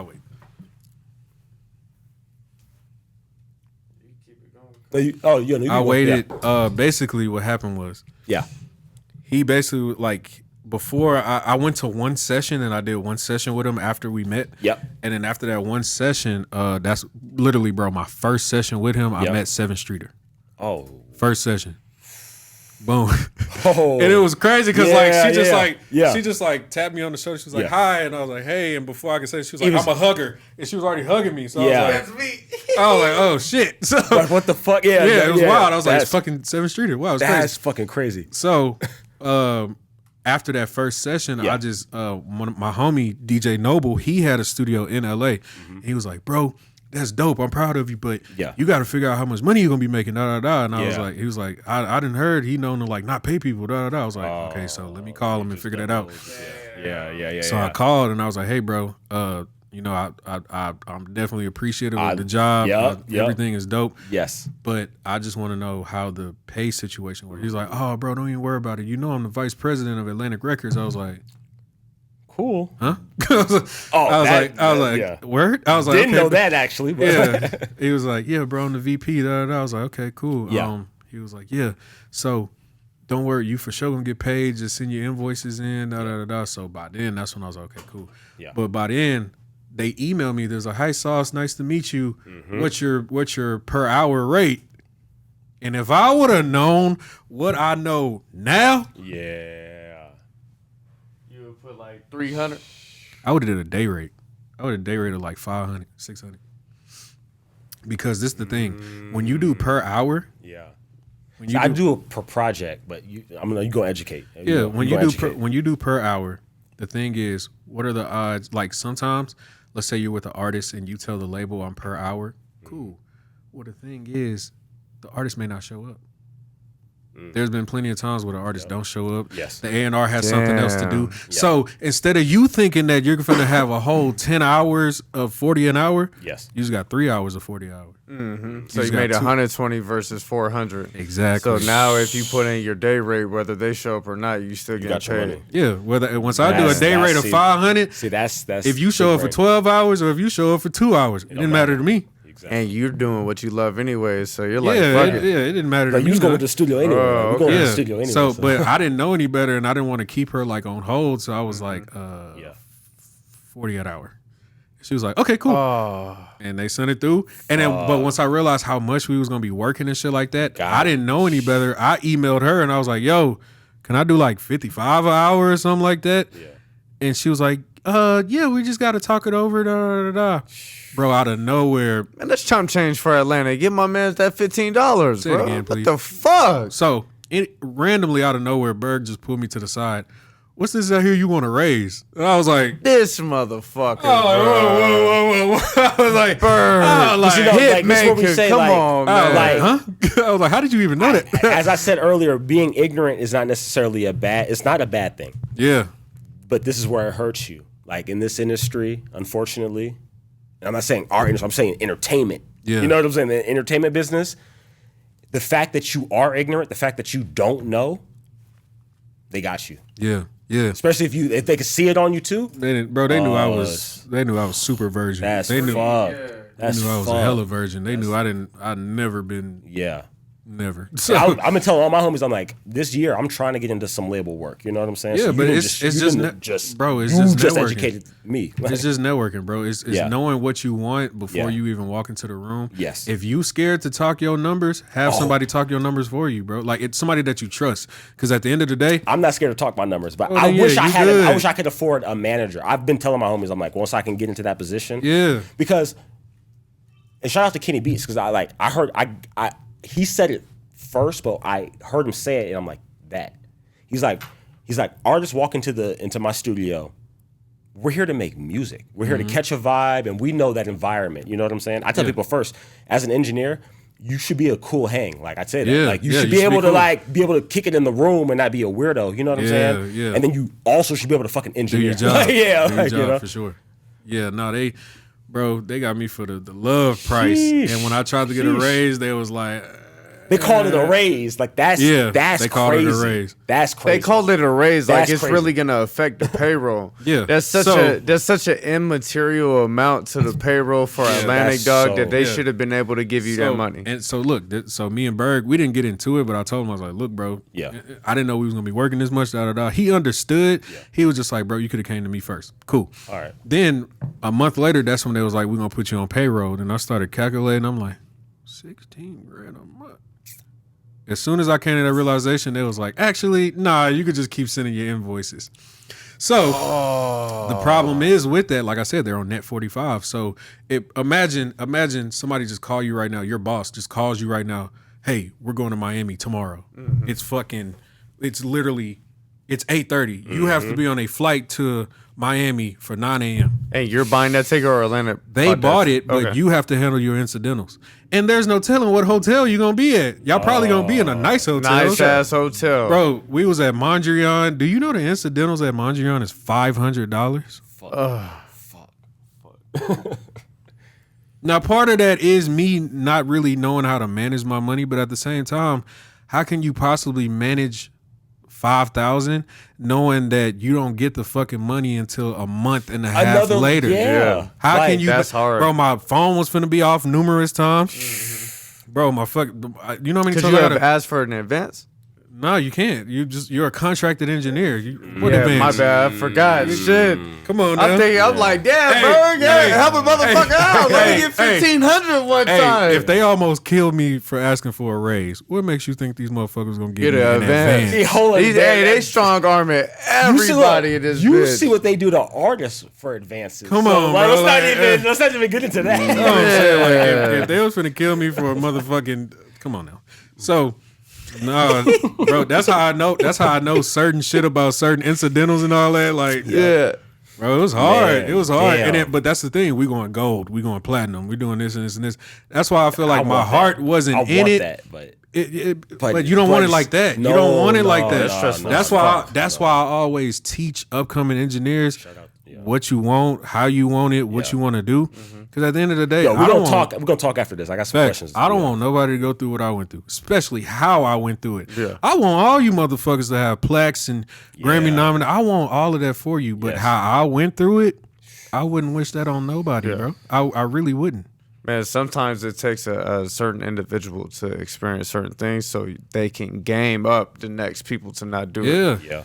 Because a lot of people will go through that and just keep it to themselves. Man, fuck y'all, man. Y'all, I went through it so you can go through it. Yeah, Yeah. like But exactly. I don't want Yeah. that for nobody because at the end of the day, like I said, it's already a plethora of terrible Of engineers. bullshit that you're gonna obstacles and bullshit So that you gotta go you through. feel like, I'm sure y'all feel like the solid engineer group is like a brotherhood. Yeah, it has to be because Yes, at the end of the yes, day, yes. bro, it's not a lot of people get that they get on at that place because they was right place, right time. They were probably interning at Paramount record plant, something like that. the And it just networking. so happened that the main engineer couldn't make it to the session, so Yes. he had Heard to the fill story so many in, times. and then now you're Lil Nas X's main engineer. That's how it happens, bro. That's literally how it happens. and I'm the Say, if you're an engineer in the city, what would be your advice on how to attack networking? You need to go to these places that you know, PRs, label A&Rs, publicists, journalists, all these people that's already connected with these labels. That's the people that you need to be talking to because they gonna know certain stuff. An artist is not finna just see you on Instagram, yo, you're dope. I want you to engineer my shit. This is very true. Very true. 9 times out of 10, you're gonna already be at the studio that their label booked. And if they don't have their own engineer, They're going to use you. if they just love the way your shit sound, hey, Yeah. bro, I fuck with you, bro. Let's see. And that's how you form a bond and That's start how you growing get it. your network. But sidebar to that, because that that was the networking side, but you need to be good at what you do. Yeah, at engineering. always prepared. You need to be able to record. I mean, fast that and goes shortcuts that goes and- without saying though. Yeah. I Yeah, feel like that- the conversation that we're having is going with people that really put in the time and effort. feel Yeah, that. these are what they're these are 100%. these are the 100%. people I'm talking to are the people that's in Yes. the playoffs trying to get to the Super Bowl. Say less. Yeah. That's Say the less. people I'm talking to. They already been I'm through not the talking. grind. They did Yes. their Yeah. years, did their laps, Yes. have Yeah. their fucking Yes. their repetitions in. Exactly. Yeah. I'm They not know what talking. they're I'm doing. not talking to the motherfuckers that's still on the practice squad. Yeah. I'm not Say talking to y'all. I feel Say like less. if you're at a point where you're questioning your skill, then you're not really You're not ready. Mm-hmm. You're not ready. And that's fine though. That's totally fine. Yeah, Like, you're right. that's- You have to go through the back, journey. sharpen your You have to go skills. through You know, the- hone in on your skills. Because even more, and I'm the first to tell y'all, when I started with Atlantic, I thought I could take all my skills that I learned on my own, and I thought I can just try and implement them into this system. Yes. And at the end of the day, I had no idea how songwriting sessions work. Oh, So my I'm in God. there I want trying those, to. but Yeah, I'm sitting in this Shout out to bitch. YouTube. I'm sitting in this bitch for 15, 20 minutes trying to mix this one fucking demo. Yes. This demo verse that's just Yes. that's just melodies. Yes. And they like, Yes. bro, why you taking so long on this Yeah. fucking? I didn't Yeah. know. I'm thinking like I gotta Yeah. like mix yeah, this clean shit it to, up and make it Bro, sound. they just saucy. wanted to just hear the melody. That's Yeah. all they wanted to do. And I'm in this bitch. And I want to add because like I agree. I want to add like Bro, YouTube University. Like I came up the same way. You know what I'm saying? And this Talk Smack with Mackers know my story or whatever. I'm not gonna go through it, but it's that speed aspect is important. Yeah. And Like being fast, like, and we're not just saying it to say it, like the create, because you have to be on, like we say, like you are the engineer. You are in there with producers and artists and instrumentalists. Yeah. These guys are working off of 10. timing, and they're catching moving. lightning. They're trying to catch lightning in a bottle. Yeah. And you trying to fucking fix your you And can't. so part of that was back when I went to college, like the little 1 year technical school, media tech. When I went there, we had a test of hotkeys. Oh, like Pro Tools hotkeys. Yes. And I always remembered, I was seeing the teacher like do the hotkeys, and I was like, damn, bro, if I learn these fucking hotkeys, you know how fast I'd be? Yes. And so I learned them. I just, over the years, a few of them, I just care not to remember because I know I'm never going to do that. Yeah. But like certain ones that Kyle see me do, I've been knowing that since like 2014. And I'm like, I'm shadowing them. I'm like, I'm looking. I'm doing but it. even with me knowing all of that, it took me to go to one of these Atlantic writing sessions with A1 and Berg and all of them. A1 was like, bro, he pulled me to the side. He was like, bro, you dope. I fuck with you. You know how to mix. I just need you to speed it up a little bit. I need you to get faster. That's real. He didn't have to say that. He could have. That's what I'm saying. That's real. That's real. He could have just said, hey, bro, you dope, and then tried to give somebody else my job. Exactly. Like, exactly. I fuck with you. Yep. You just need to speed it up. Do you think he said that just because he's a genuine good dude? Yeah. Or you think he said that out of kindness of his heart because he knew for a fact I'm locked in. They fuck with me. Everybody fucking with me. But in order for me to keep up with what they got going on, I need to move a little bit faster. Yeah. So what did you do to expedite the process or accelerate your speed in whatever DAW you're using? I would literally, sometimes it was practice reps. So it would be sometimes that the A&Rs, some of the songwriters, they wouldn't come in. So it would be one or two writers that would come in. And at that very moment, now is my time to move fast and act stupid and see if I can do this real quick and shit like that. Yeah. Because the writers don't care. They don't. Yeah. They literally just like trying to, you know what I'm saying? They on their own. They don't give a fuck. So knowing your time and place. me fucking up and accidentally moving it this way, or I accidentally cut something and all of that. They're not mad about that. They really don't care. It's just a demo. Like That's they real. really don't give a fuck that much. So that's when I started really like learning moves and trying to get them quicker and doing shit. Then by the time we did the big sessions with Ty Dolla $igns and the Jeremiahs and shit like that, I was already like at a rapid speed. I was already going. So fuck it. Who has been some of your favorite sessions?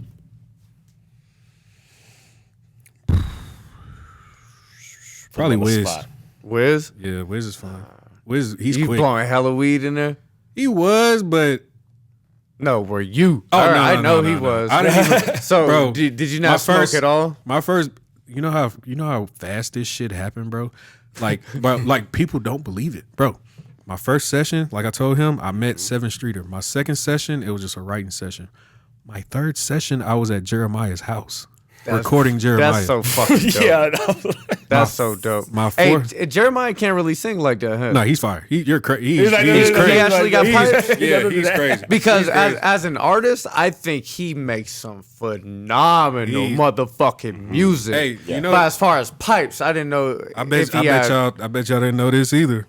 You know, he wrote "Bounce Back" for Big Sean, and he wrote "Unforgettable" for Frenchman. Hey, I don't doubt it. you That gamed motherfucker me. could I write didn't know some that. music, dog. He writes some beautiful music. My boy, hey, that's real. Like I That's- preach to Kyle all that's the real. time because as a consumer, I'm the consumer for y'all, right? Yeah. That's why I as a check, consumer, I say, man, if you're able to instill emotions when you're making a song and make people feel emotions to a very strong degree, you won. yeah, And hell yeah. Jeremiah, dog, Jay is with the fire. motherfucking words that he be writing, Jay is he get these fire. bitches Hey, bro. panties wet Hey. and have us guys all up in our feelings. Hey, certain shit like certain shit I saw Jeremiah do within like the 2-3 year span I was recording him.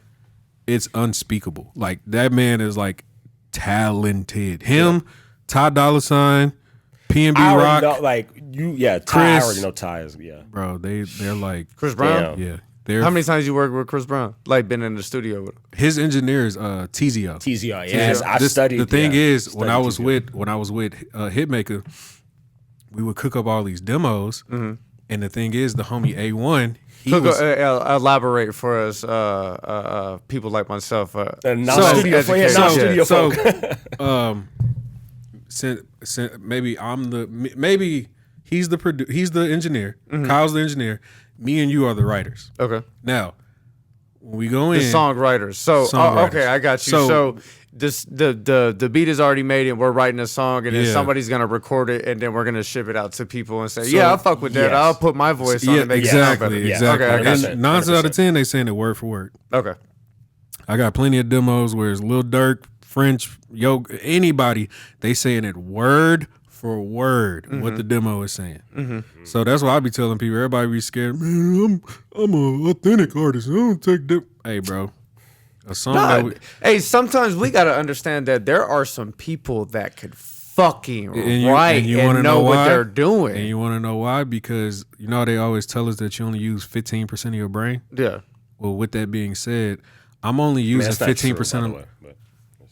Sorry, I'm just. I'm only using. I want to cup your foot. It's all good. It's all good. It's all good. It's all good. I want to fuck you up. I'm only using. I'm the science. I got the math degree, and I went to. My bad. I'm trying. He said it's more like 17.7. Right. 17.34.3. Using your whole fucking brain. It's not how. We're only using a percentage of the brain that we know for, especially when it comes to the creative process. We're only using what we've heard before and what we like. Yes. So with that being said, that's what makes all the writers so different. Because I grew up eating barbecue and cowboy boots. Life experience. My life is yours is totally different than mine. So you might say something in the demo that I would have never said. I would have never put together the rose came from the concrete. I would have never said that shit. But if you were to say it, it would be fucking just or you said phenomenal. it, or you said it, or he came up with it. Yeah, that's when I think people get it fucked up. Like we forget. Like we understand that there's a producer and there's an artist, and it's like it's collaborative. The song making process is collaborative. So why not, if you can, allow people that the specialists. Yeah, just do their let them cook. Yeah, let them cook. It's like your interests, my interests, and his interests are totally different. But when we come in a room, but they feed into each other. When we come in a room, we're all trying everybody to win. Yeah, so you might come up with a bar that's crazy that I would have never thought of, and I would have came up with a bar that you like. Holy shit, he's amazing. And that's when if we put all this on one song and we pitch it. What are you crazy? So all right, that makes me want to ask you, as far as like the collaborative process, how is it being an engineer collabing with another engineer versus I know if it's a producer or a songwriter, it's different parts, but with me this would be kind of like if Tom Brady and Peyton Manning were on the same team. You know what I'm saying? Because at the end of the day, I trust I trust you enough to get the job done. Like I don't like even Kyle. Like I throw Kyle in the game. Fuck it. Yeah. Kyle. I literally tell Kyle, I did the first verse with Kyle, you want to do the second verse? Yep. And throw him in there because at the end of the day, that's the only way you're gonna make it to the Super Bowl. That's the only way. You're gonna keep doing these repetitive reps. Bro, I'm 41 times acclimated. I got plenty of gold and platinum plat. I don't have to do sessions no more. I don't. I only do it. Trying to get like you. I love the game. I really love, I'm LeBron at this point. I really love playing basketball. How was your perspective before those 41? It was the same because I didn't have anything. All I was trying to do was just prove myself. I was trying to prove that because at the end of the day, I felt like Houston was a threshold. Like I already made it to the radio. I already did all of that, but I still felt like Houston was like a cap of your ability to go crazy. Yeah. So I even tell engineers in Houston right now, my homie Jeff, I always tell him, bro, it's cool that you're doing this and this and this, but even he feels like at this very moment, he feels like Houston is a he feel like he's did that. Bro got songs with Finesse 2 times. He do all the rap-a-lot shit. He still feels like this. Yeah. So again, I always tell him, bro, you have to get out there and go talk to people, network. Go, bro. Network. You know how many random ass parties I see or anything, bro? You hear about pre-Grammys, you hear about BET Weekend, you hear about all of this shit, and everybody just want to go to NAMM. Everybody just want to go to and look at gear and shit. And look at fucking gear all day. I want to look at gear too. I ain't gonna lie, but it's y'all want to look at gear for 3 days. It's more than that. It's way more than that. It's so the music, when you pull up to these networking events, what is the best way to approach and or share your work? Part of it is even if you didn't know who this person is, usually LA is so. When I say gay, I'm not going at the gay people. Yeah, I mean happy. It's gay, bro. When I tell you, when I tell you LA is so gay, people will naturally walk up to you. Like they'll just walk up to you like, "Hey, so what you do?" Like, leave me the fuck alone. Like, I'm from Texas. We don't play that. We always walk up on people like that. Hey, I'm from Texas. You walk up on me like that, I'm gonna shoot your ass. Yeah, I'm gonna pop you. I'm gonna give you what you're looking for. I'm not him. Yeah, that's what I'm saying, bro. But like in Cali and LA, they don't give a, especially like not in the gang banging realm. Yeah, they're gonna walk up on you and be like, "Hey, so what you do?" I got a podcast. Dope. Yeah, my dad, he owns such and such. He runs all the podcasts. He does. He can put you on the network. He can. I got one connection. Who's your dad? Oh, it's da-da-da-da. You go look him up. Holy shit, this is this bitch dad. Oh, fuck. So how's that differ in different places, though? Because that's LA and everybody's friendly and wants to work together versus Vegas. Go ahead. I think this is just, like, even that story, funny enough, is just product of treat others the way you want to be treated. Yeah. We learned this, I mean, some of us learned it. We all heard it maybe in elementary school or whatever. I'll just leave it alone. Yeah. You have to just not be a dickhead. Yeah. And that matters a lot because my best friend, I met him in like 2019, the homie Dane. When I tell you Dane, at the time I met him, he was a wild boy. He was wild. Yeah. But he landed a job at a distribution company called Create Music Group. He was working there that's where he got, his money and stuff like that. I met him before that job, but we wasn't cool. We got cool because Sauce, we took the whole label and brung it to Create. So I had no choice. I'm in LA most of the time. Dane is in LA. The label's in LA, but everybody in Sauce is in Houston. So I'm the only one that got to keep going up there. Keep going, talking to motherfuckers. I feel you. That's when me and Dane got cool. Yeah. And then shit, past all of that, he got fired from Create. Mm-hmm. Bro is a A&R at APG now. Damn. You see the difference? And you know how many people really tried to play him because he was a nobody and he was just trying to get into music, and now he's an A&R at a very reputable fucking place. That part. Yep. That shit matter, bro. Like that shit is fucked up. It's almost fucked. I hate it because I feel like, and again, I'm not trying to brag because like I feel like I paid my dues. I feel like I'm a very intellectual person. You know what I'm saying? Mm-hmm. But it's true. It's not necessarily what you know. It's who you know. Yeah. And having that, again, I know we're just reading this, but guys, listen, engineers, everybody in entertainment, listen. You need to be able to talk. You need to be able to sit in a room with somebody and be able to have a conversation. Mm-hmm. You know what I'm saying? Be likable. And be likable. Yeah. I mean, right there. At the end of the day, like I said, I landed my LA job. Yes. Me going to network in Atlanta. Mm-hmm. Yeah. Yep. So again, you never really know where you're gonna meet these people at. Yeah, man. And that's a good point. And two, again, that same year, Ghazi was there. He was there. I met Ghazi. Talk about it. Everybody was there, bro. Like you could have bumped into anybody. And then again, you got South by Southwest. That's in Austin. Mm-hmm. Me as an engineer, I was just going there because I was helping Sauce as much as I could, but I still saw the benefit for me. Yes, because I'm still meeting all these people. Yes, I'm still meeting I met Kendrick before Kendrick was Kendrick. I met Post before Post Malone was Post Malone. Incredible. I met all these people because they were performing at South by Southwest. Yes. You see what I'm saying? If I would have literally connected and linked and stayed in contact with them, who the fuck would have known what would have happened? You know, that's the importance of growing with your peers. Yeah. Facts. You know, one thing that I really paid attention to, because I fuck with Joe Rogan's podcast. Yeah. Like all of his peers, bro, they have been going together for 20 years, 30 years. You look at Adam Sandler and his boys for 30 years, 40 years. It's a group of people that you fuck with that everybody's on the same page growing together. And you truly trust and believe in each other. And then over time, it's like, okay, man, if you blow up, it's going to help me. If I blow up, it's going to help you. And the part of it is, I feel like a lot of people, and that's why with me, I just learned this dealing with Sauce, and because I didn't have this mentality at first. Mm-hmm.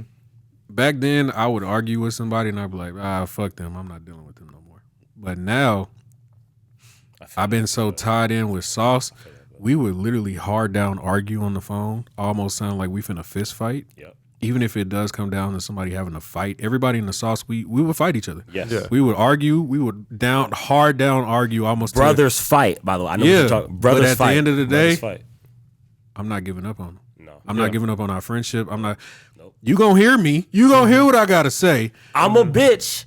I'm a fucking bitch, but Exactly. You know what I'm saying? So, but a lot of people don't have that bone in them, bro. Yeah. A lot of people don't have that bone of Yeah. I can argue with you all day. Yes. And I don't mean nothing to it. I'm just trying to get my I'm point just trying off. to get You my trying to shit get off. your Like, point I'm off. just- yeah. And I'm not mad at you. I just want you to feel my aggression. Yes. My passion. I'm for like, what I'm upset saying. right now.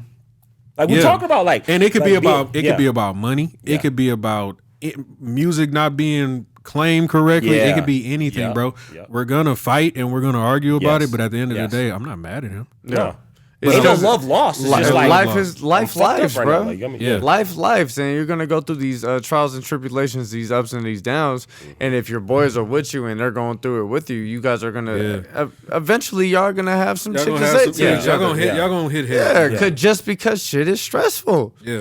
By But the way, if it's though- really your boy, really your family, really the person you love, and you're fucking Yeah. really going through life with, yes, Yeah. you gonna get over y'all it. gonna figure it We out. fucking men. We ain't women at the end of the day. We're men. It's like we can argue and If we have to go go smoke some weed in about 5 minutes after. Yeah. It's like, And damn, see, bro, that sucks. having the same goal. But the thing too is like, I think what helps it though is if everybody has the same goal in mind and everybody knows that y'all have the same goal in mind. That's what makes it easier. You know what I'm saying? Yeah. I'm fucked up because I was in the studio for fucking 15 hours and y'all niggas don't give a fuck about none of that shit. Yeah, But yeah. fuck y'all. Yeah. I was gonna go to the studio. I had like 6 hours in mind. You know what I mean? Like, nah, y'all gonna hear about that shit. And if you feel some type of way that I'm bringing it up, nah, we're gonna see about that. Yeah, hell 100% yeah. we're gonna see about that. Hell You know. yeah. But at the end of the day, our next session is tomorrow. So yeah, We gotta work. We gotta Shit, fucking let's do go. it. Go crazy. You know? Let's go get this bag, baby. And see, with me, I always knew wherever I went, I'm still Sauce. Like, it don't matter. Yes. Wherever the fuck, I'm still everybody. Yes. I would rather people call me Miyagi, but still, 90% of the time, people still call me Sauce. So I don't. Still, I can never run from it. I can never do anything. My thing is just wherever I go, I understand I understand where I'm at. You know what I'm saying? So, prime example, if I'm in Miami, there's a chance that there's a kid that sounds just like Kodak. There's a kid that sounds like Rod Wave. There's a kid that sounds, you know what I'm saying? That's the product of their environment. Yes. So you have to understand that they're the upcoming sound. Now, do you want to tap in with them is a whole different question. Yeah, that's because, the yeah, if you want to, you need to, because trust me, right now, bro, there's a group from New York called 41. And it's like 3 or 4 of them. When you look them up, they sound not bad. Like it's not too bad. It's not too. I'm gonna get you. Yeah, It's not too. But they're from New York. Yeah, you know what I'm saying. Like Yes. they popping. They just signed their deal not too long ago. So stuff like that. But all of New York knew these motherfuckers already. New York knew what was happening. Yes. And that's important. That's the that's but big, again, that's you just going out there And- talking to. yes. Ooh, Yep. oh, Facts. damn. Yes. Oh, yeah, he got a chance. Yep. You know what I'm saying? Everybody in Houston, bro, I know exactly who's finna pop because I probably knew their sister and I went to school with some crazy. So You know what I'm saying? Again, that Like, network again. that is network, actually yeah. networking. Like I knew everybody. So How do you decide who you're gonna fuck with and who you're not? I think, Like, regardless of talent, in this scenario, let's say everybody's this shit. How do you decide? Hey, man, I'm a fuck with this motherfucker versus, yeah, he's the shit, bro, but nah. 90% of the time they want you to come up to them and ask them to fuck with them. They literally want that. Like if I'm an artist and I'm upcoming and stuff like that, Because you got the juice. not necessarily because you. Oh, if it's me now in my very moment right now, Yeah, it's 'cause you got the juice. I'll reach out to them and then they'll ask me, bro, did you really do the song with Drake? And I'm like, yeah, I did. But past all of that, it's just I see some. That's gay. Yeah, it happens. Trust me. That's fucking. But I'm sure you get annoyed at that shit. yeah, I personally I don't care for it because at the end of the day, me having a song with Drake, I didn't get no publishing from that. All I got was the accolade. All I got was the credit. So it doesn't pay any bills. It doesn't do anything. Now, does it put me on a pedestal to certain people? Yeah, but do I give a fuck? No. And that's why I keep the attitude that I do. I'm always telling people, teaching people, doing shit, because still at the end of the day, I didn't get any publishing from any of those songs that I did with Atlantic, and we did plenty. We did plenty. I didn't get no pub. I didn't get anything. Yeah. All I got was my per hour and take your ass home. That's fucked up. So again, like I'm trying to avoid everybody from even remotely going through what I went through, because still it didn't help me financially. Yeah. It helped me image wise, but it didn't help me financially. You know what I'm saying? So yeah, that's fucked up. I mean, it is what it is. I mean, everybody that knows my story, they know that I didn't get shit from that. They know that. So am I fucked up about it? No, because I still get to teach everybody and still do shit, and I'm still doing cool shit. Like, to me, bro, one thing about me, maybe it's the Aries sun, the Taurus moon, and the Virgo rising. Maybe that's what it is. I'm gonna go out there. I feel that. Even if it's just me by myself, I'm gonna go. I don't give a fuck. Ain't nobody finna hold me down. I ain't got no kids. I've never been married. None of that. That's the type of time I'm on, by the way. I don't give a fuck if it's negative 12 degrees. I'm going. I don't care. And that's me, bro. Like I'm not holding my hand, and I'm not holding yours. I'm going. Yeah. So, because of your experiences, how does that impact your opinion on an up and coming engineer signing with a label versus sticking independent? It depends. I just hope that their situation is good, because your situation can be mighty fucked up. But how do you gauge that if you don't know? If it's your first time, you would have to meet them, talk to them. But if they're just fucking you over though, like, and you don't even know. Well, that's part of it. You have to educate yourself. It's part of you just have to. It's part of the game. You have to educate. Like me coming in, there's nothing that I can ask that for me to fully know if you're getting fucked over, because I don't know your situation. You're only gonna get that from experience. Only you know if you're getting fucked over. You know what I'm saying? In my situation, I didn't technically get fucked over for the 40 hour, but me not getting no pub on all these songs, I got no Vaseline fucked for sure. So I'm glad you brought that up. I don't want to get you off your point, but like I have publishing and stuff on like 90% of the songs that I've worked on or whatever, and I know I feel like it's kind of like a taboo thing, you know, for engineers to be like, oh, we got splits and stuff, and I'm like, no, that should be mandatory. That should be a regular thing. Man, mixing engineers put in like such a big imprint on the song. Yeah. That y'all should get publishing off rip. It's part of the comfortability of certain people. If certain people feel like they're comfortable enough and you they dog and y'all been knowing each other for a minute, they're gonna give you pub on these songs. But because they truly care about you in your pockets. But there's a lot of times they don't get like, fuck you. Take this 1,500, man. Take this 15. Getting known and getting famous kind of helped me, but at the same time, like I said, we would go to these festivals and conventions and shit like that for music, and I would meet more people. Then that person led me to this person. This person led me to that person. Even with the different skill set, like that's what, you know, we talk about this too. It's like we were saying earlier, the collaborative thing. It's like, you know, Sauce is, you know, the artist performing, you know, going on stage and doing all of that. You the engineer, studio dude, recording, but the interface dude. You know what I'm saying? And like, a lot of times, don't sleep on this. Yeah, a lot of times, rappers that have made it, they really don't have their shit together. So that's why a lot of times I was doing way more than engineering. I hear you. I was picking up hoes from the strip club. I was doing weed transactions. Talk about it. I was with certain people. Yes. I'm glad you brought that up, man, because I was just about to ask you the importance of being multifaceted as an up and coming engineer. Bro, you gotta look. You gotta drink? A little bit. Give me some Coke. Not that Coke, motherfuckers. Not that Coke. Coca-Cola. The only time I'm drinking Coca-Cola is when I got Miyagi on the pod. And Coke, Boca-Bola. I'm bartending. Yeah. What was you asking? Oh, I feel like honestly, bro, you're gonna do a lot of stuff. You have to, especially like if this your crew, I'm sure Trippie Red's engineer probably had to fight some people with him. I'm sure he didn't been through it. I'm sure it's at that point, these are your brothers, man. Yeah, it comes with the territory. Yeah. You but a lot of people fold. Down. A lot of people fold, bro. A lot of it's hard as fuck. What are you gonna do when you're fucking 6 years in and you still ain't got no motherfucking money? You're hungry as fuck. You can't pay your bills. Every day you're contemplating: am I going to work to work this 9 to 5 to pay the bills, or am I gonna be hungry and go record this session? That's true. But at the end of the day, if you really want it, you're gonna do it, bro. Hell yeah! I know you know. Hell yeah! Everybody at this table knows. Hey, you make sacrifices every single motherfucking day. You sacrifice sleep. You sacrifice time. You sacrifice time with your family, your friends, and your kids, and motherfucking going and doing fun things. What Kanye West say? 5 beats a day for 3 summers. Come on, man. A lot of people don't want to do that, bro. Basement grinding, bro. I said it earlier in the podcast. People don't want to put in the work. People don't want to fail. Yeah, they scared of the word no.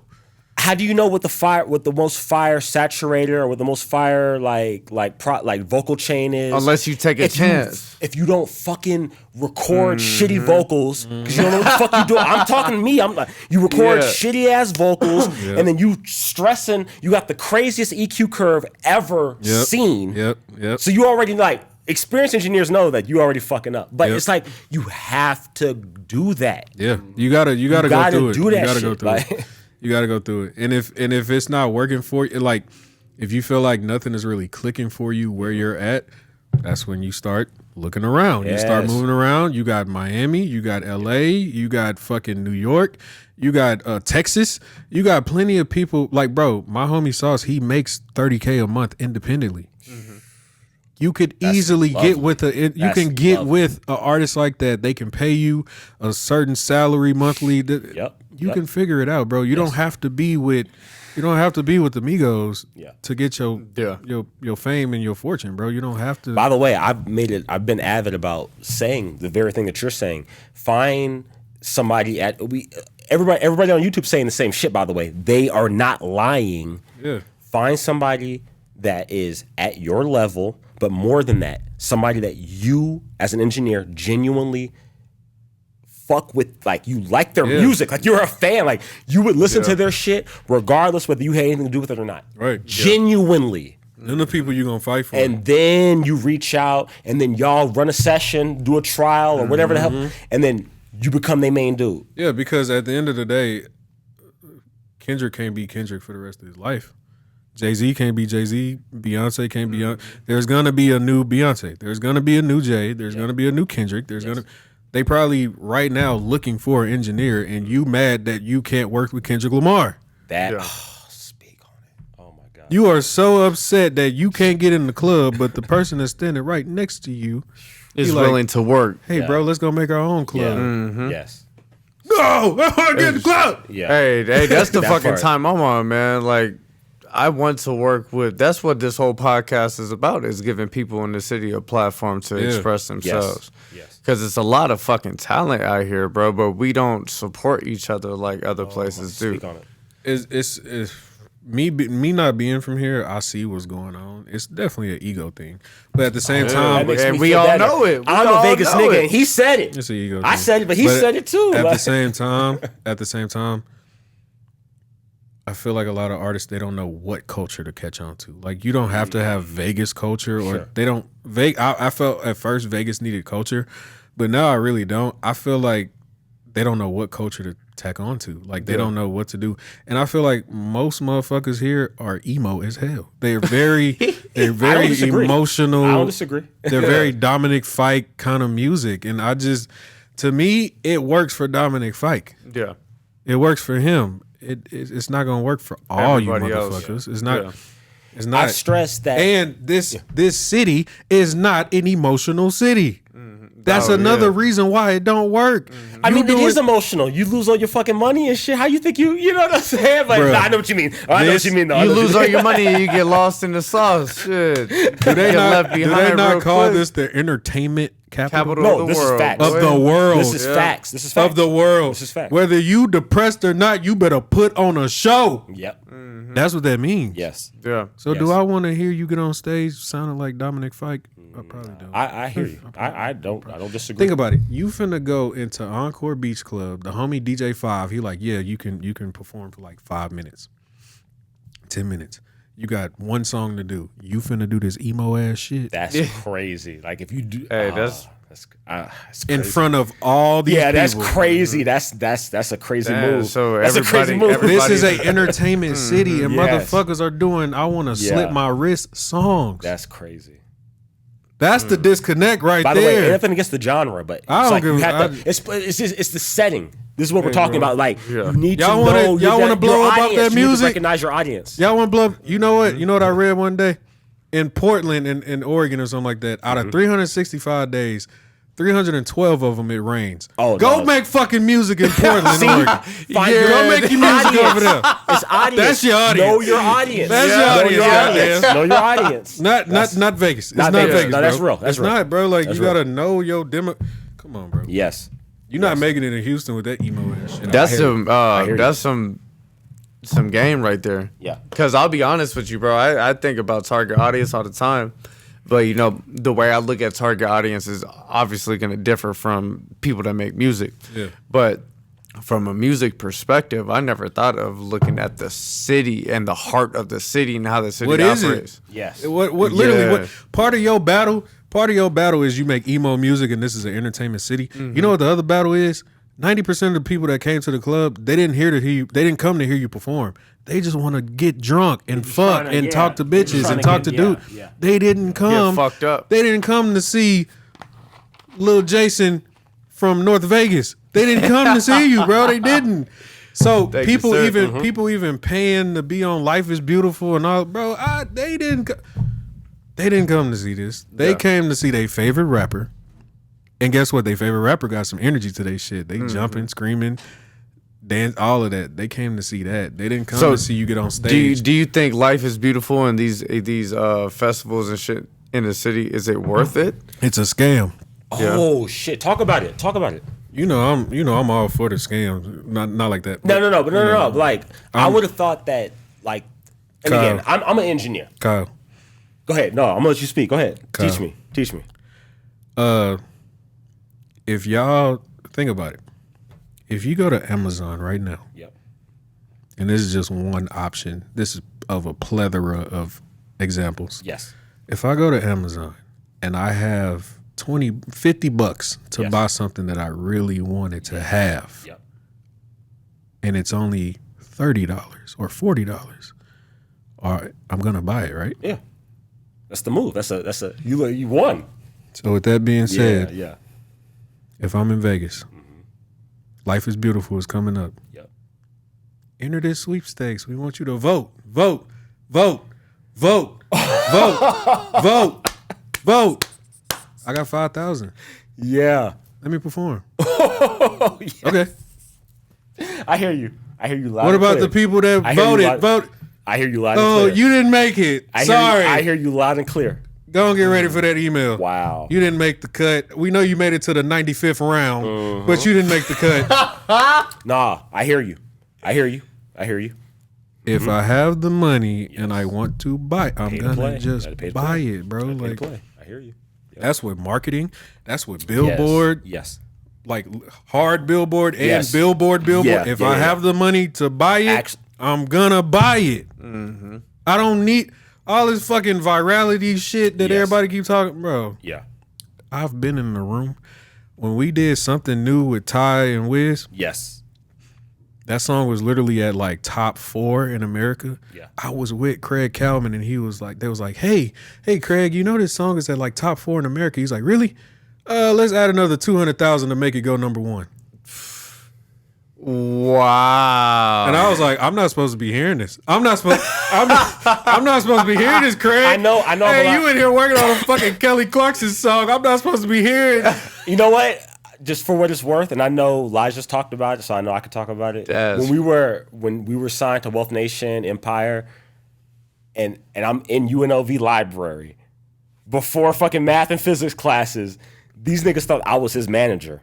How like That's crazy. Me, like we would do greetings on the phone. Yeah. Like, hey, how y'all doing? How was y'all weekend? And Elijah would stop talking, and I'm like, Yeah, going so crazy. I'm taking notes. This is my whole life is taking notes. So I got notes from last week.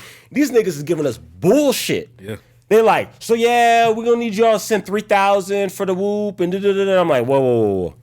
Last week it was 1,500, number one. And we already told I'm having to check. So they was like, they was very like, okay. Yeah, I remember at one point in the meeting, they were like, yeah, your manager is fucking on it. He's taking notes or whatever. And I heard him say it. I said, no, I'm not his manager. I'm his engineer. It was like, And what?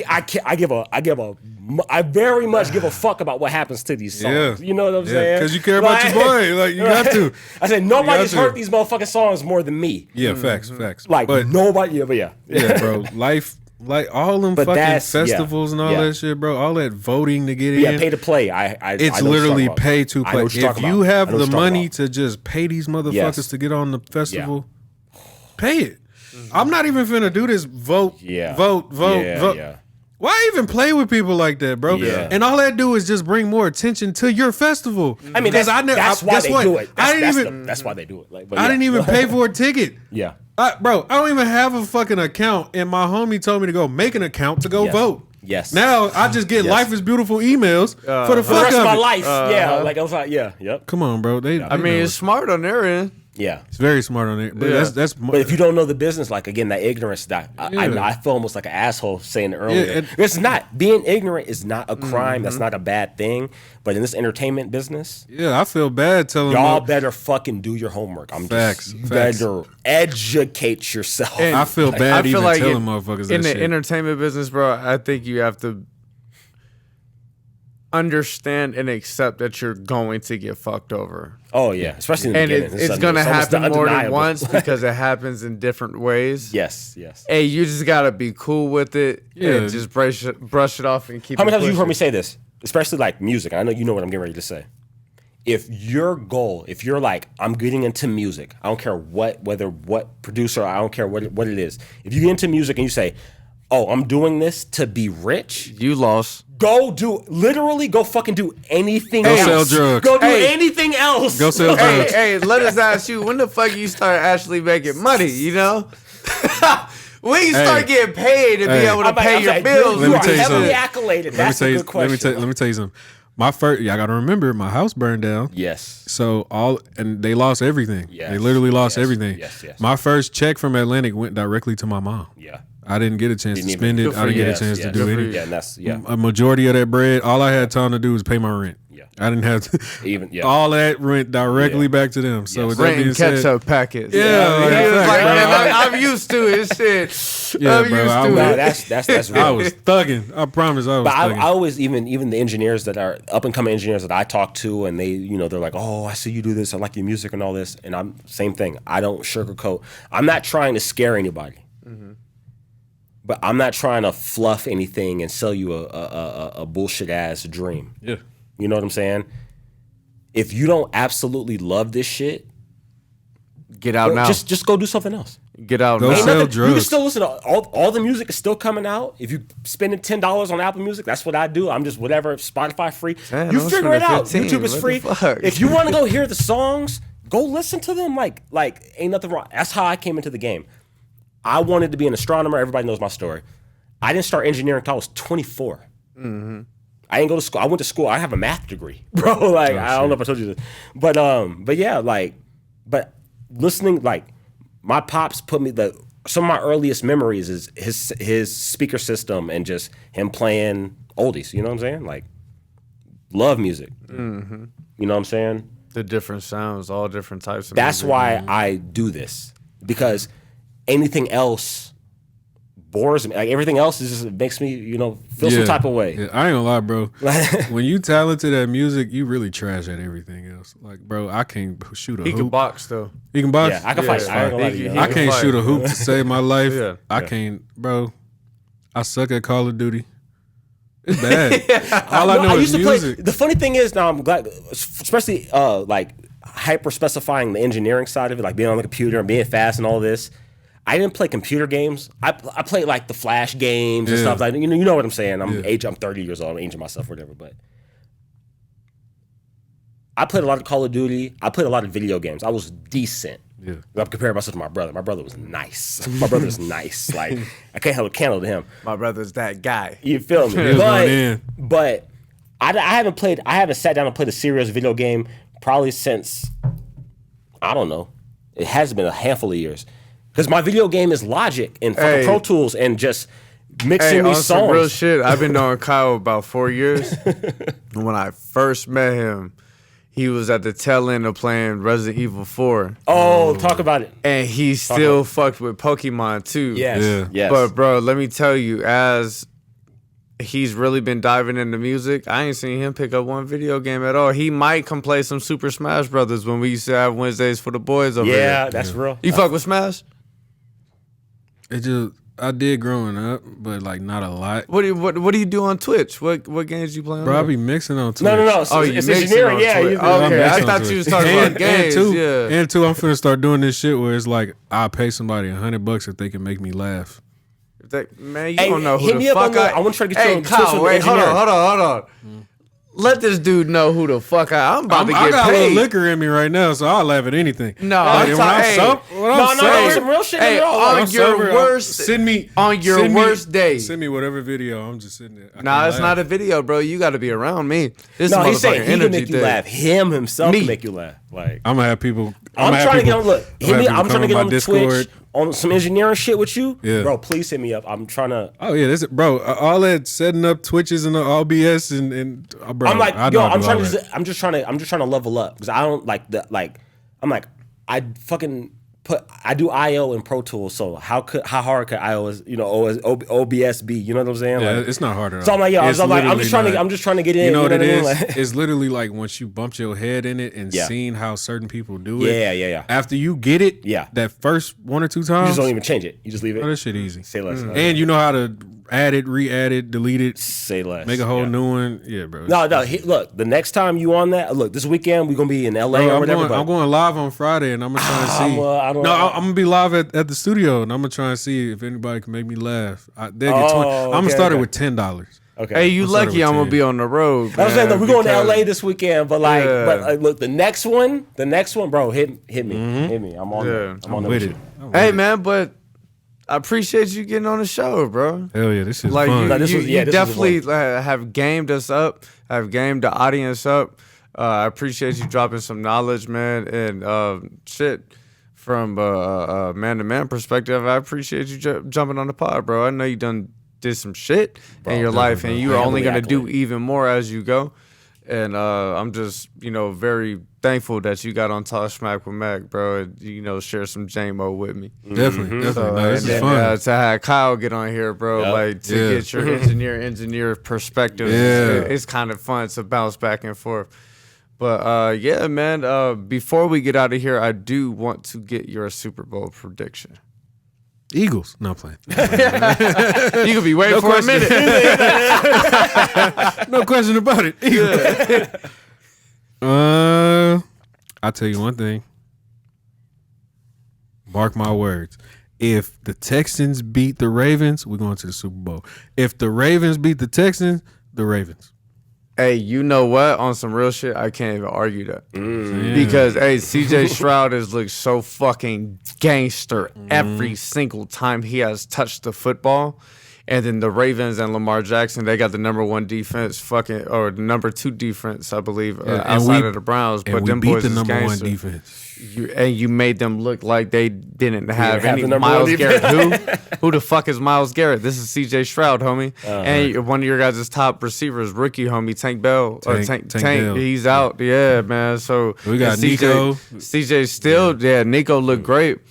And then, yeah, man, I can't argue that. I can't argue that at all. My prediction was Ravens and Niners. I just can't give it to nobody on the NFC side because I feel like the NFC is like it's tough. Subpar. It's the tough. East. It's the East of NBA. Yeah, You know how the East. You know how NBA East is like. They all right. Yeah, you come to that West, we gonna bust your ass. Hey, in the Like, West, yeah. you're fighting for your fucking life. tough. that's man. like NBA, AFC, dog. bro. The AFC, you're fighting for your I'm a life. Bears fan. I don't even talk you ain't hear me say Bears until just now. Hey, we ain't even gonna talk about No, it. we're not. When not. when you think about teams that like, fuck, we got to play them. They're all on the AFC. You got Chiefs. You got the Rams. Ravens, the Browns, Steelers, Browns, that whole division. That AFC, whatever the fuck, West or North or whoever the fuck it is. Like, we got some bad. We got the Bills. These are teams that when you say, "Hey, we got to play the Bills," your heart drop. You're like, "What for real?" It was like the Ravens, and like we were talking about earlier in the early 2000s, mid 2000s. It's like we're playing the Ravens, dog. Right. Damn. You know I'm gonna have to get a shot in my back after this, Right. Because I know I'm about to get fucked up. You can't do that to no NFC team. Who? The Cowboys? The Packers? Stop, they just got smacked, bro. The Packers? Who we going for? The Niners, maybe. They got dogged by the Ravens. Yeah. Come on now. Hey man, shout out to the AFC, but fuck the AFC because I'm a Bucks fan. But we gonna see what's popping, bro. Oh. Hey, but no, I definitely want to get you back on the pod. I know you're a very fucking busy dude doing your things, but you're more than welcome. On the pod again. It's it's a spot on Yeah. Talk Smack with Mac with you whenever, dog. And if you want to come back, I'm having a Super Bowl pod. We talking just straight Super Bowl. And I got a slot for you if you want to join. It's gonna be all Eagles gear. Oh man! Hey, you gotta be able to talk some shit. I might. Hey, you might have to sit over there on the couch over there. I can stand the microphone to you. Shit. I'm showing up in all Eagle gear. Yeah, man. But that sums it up for this episode of Talk Smack with Mac, man. Yes, sir. Shout out to my boy Kyle. Let me hear that, Yes, man. sir. Making the audio sound crispy as fuck. And shout out to Sauce Miyagi. Yes, he jumped sir. on the pod, man. He shared a lot of perspective and engineer experience and really gained some people up. But I appreciate both of y'all, man. Yep. Hell yeah. We out, man. We out.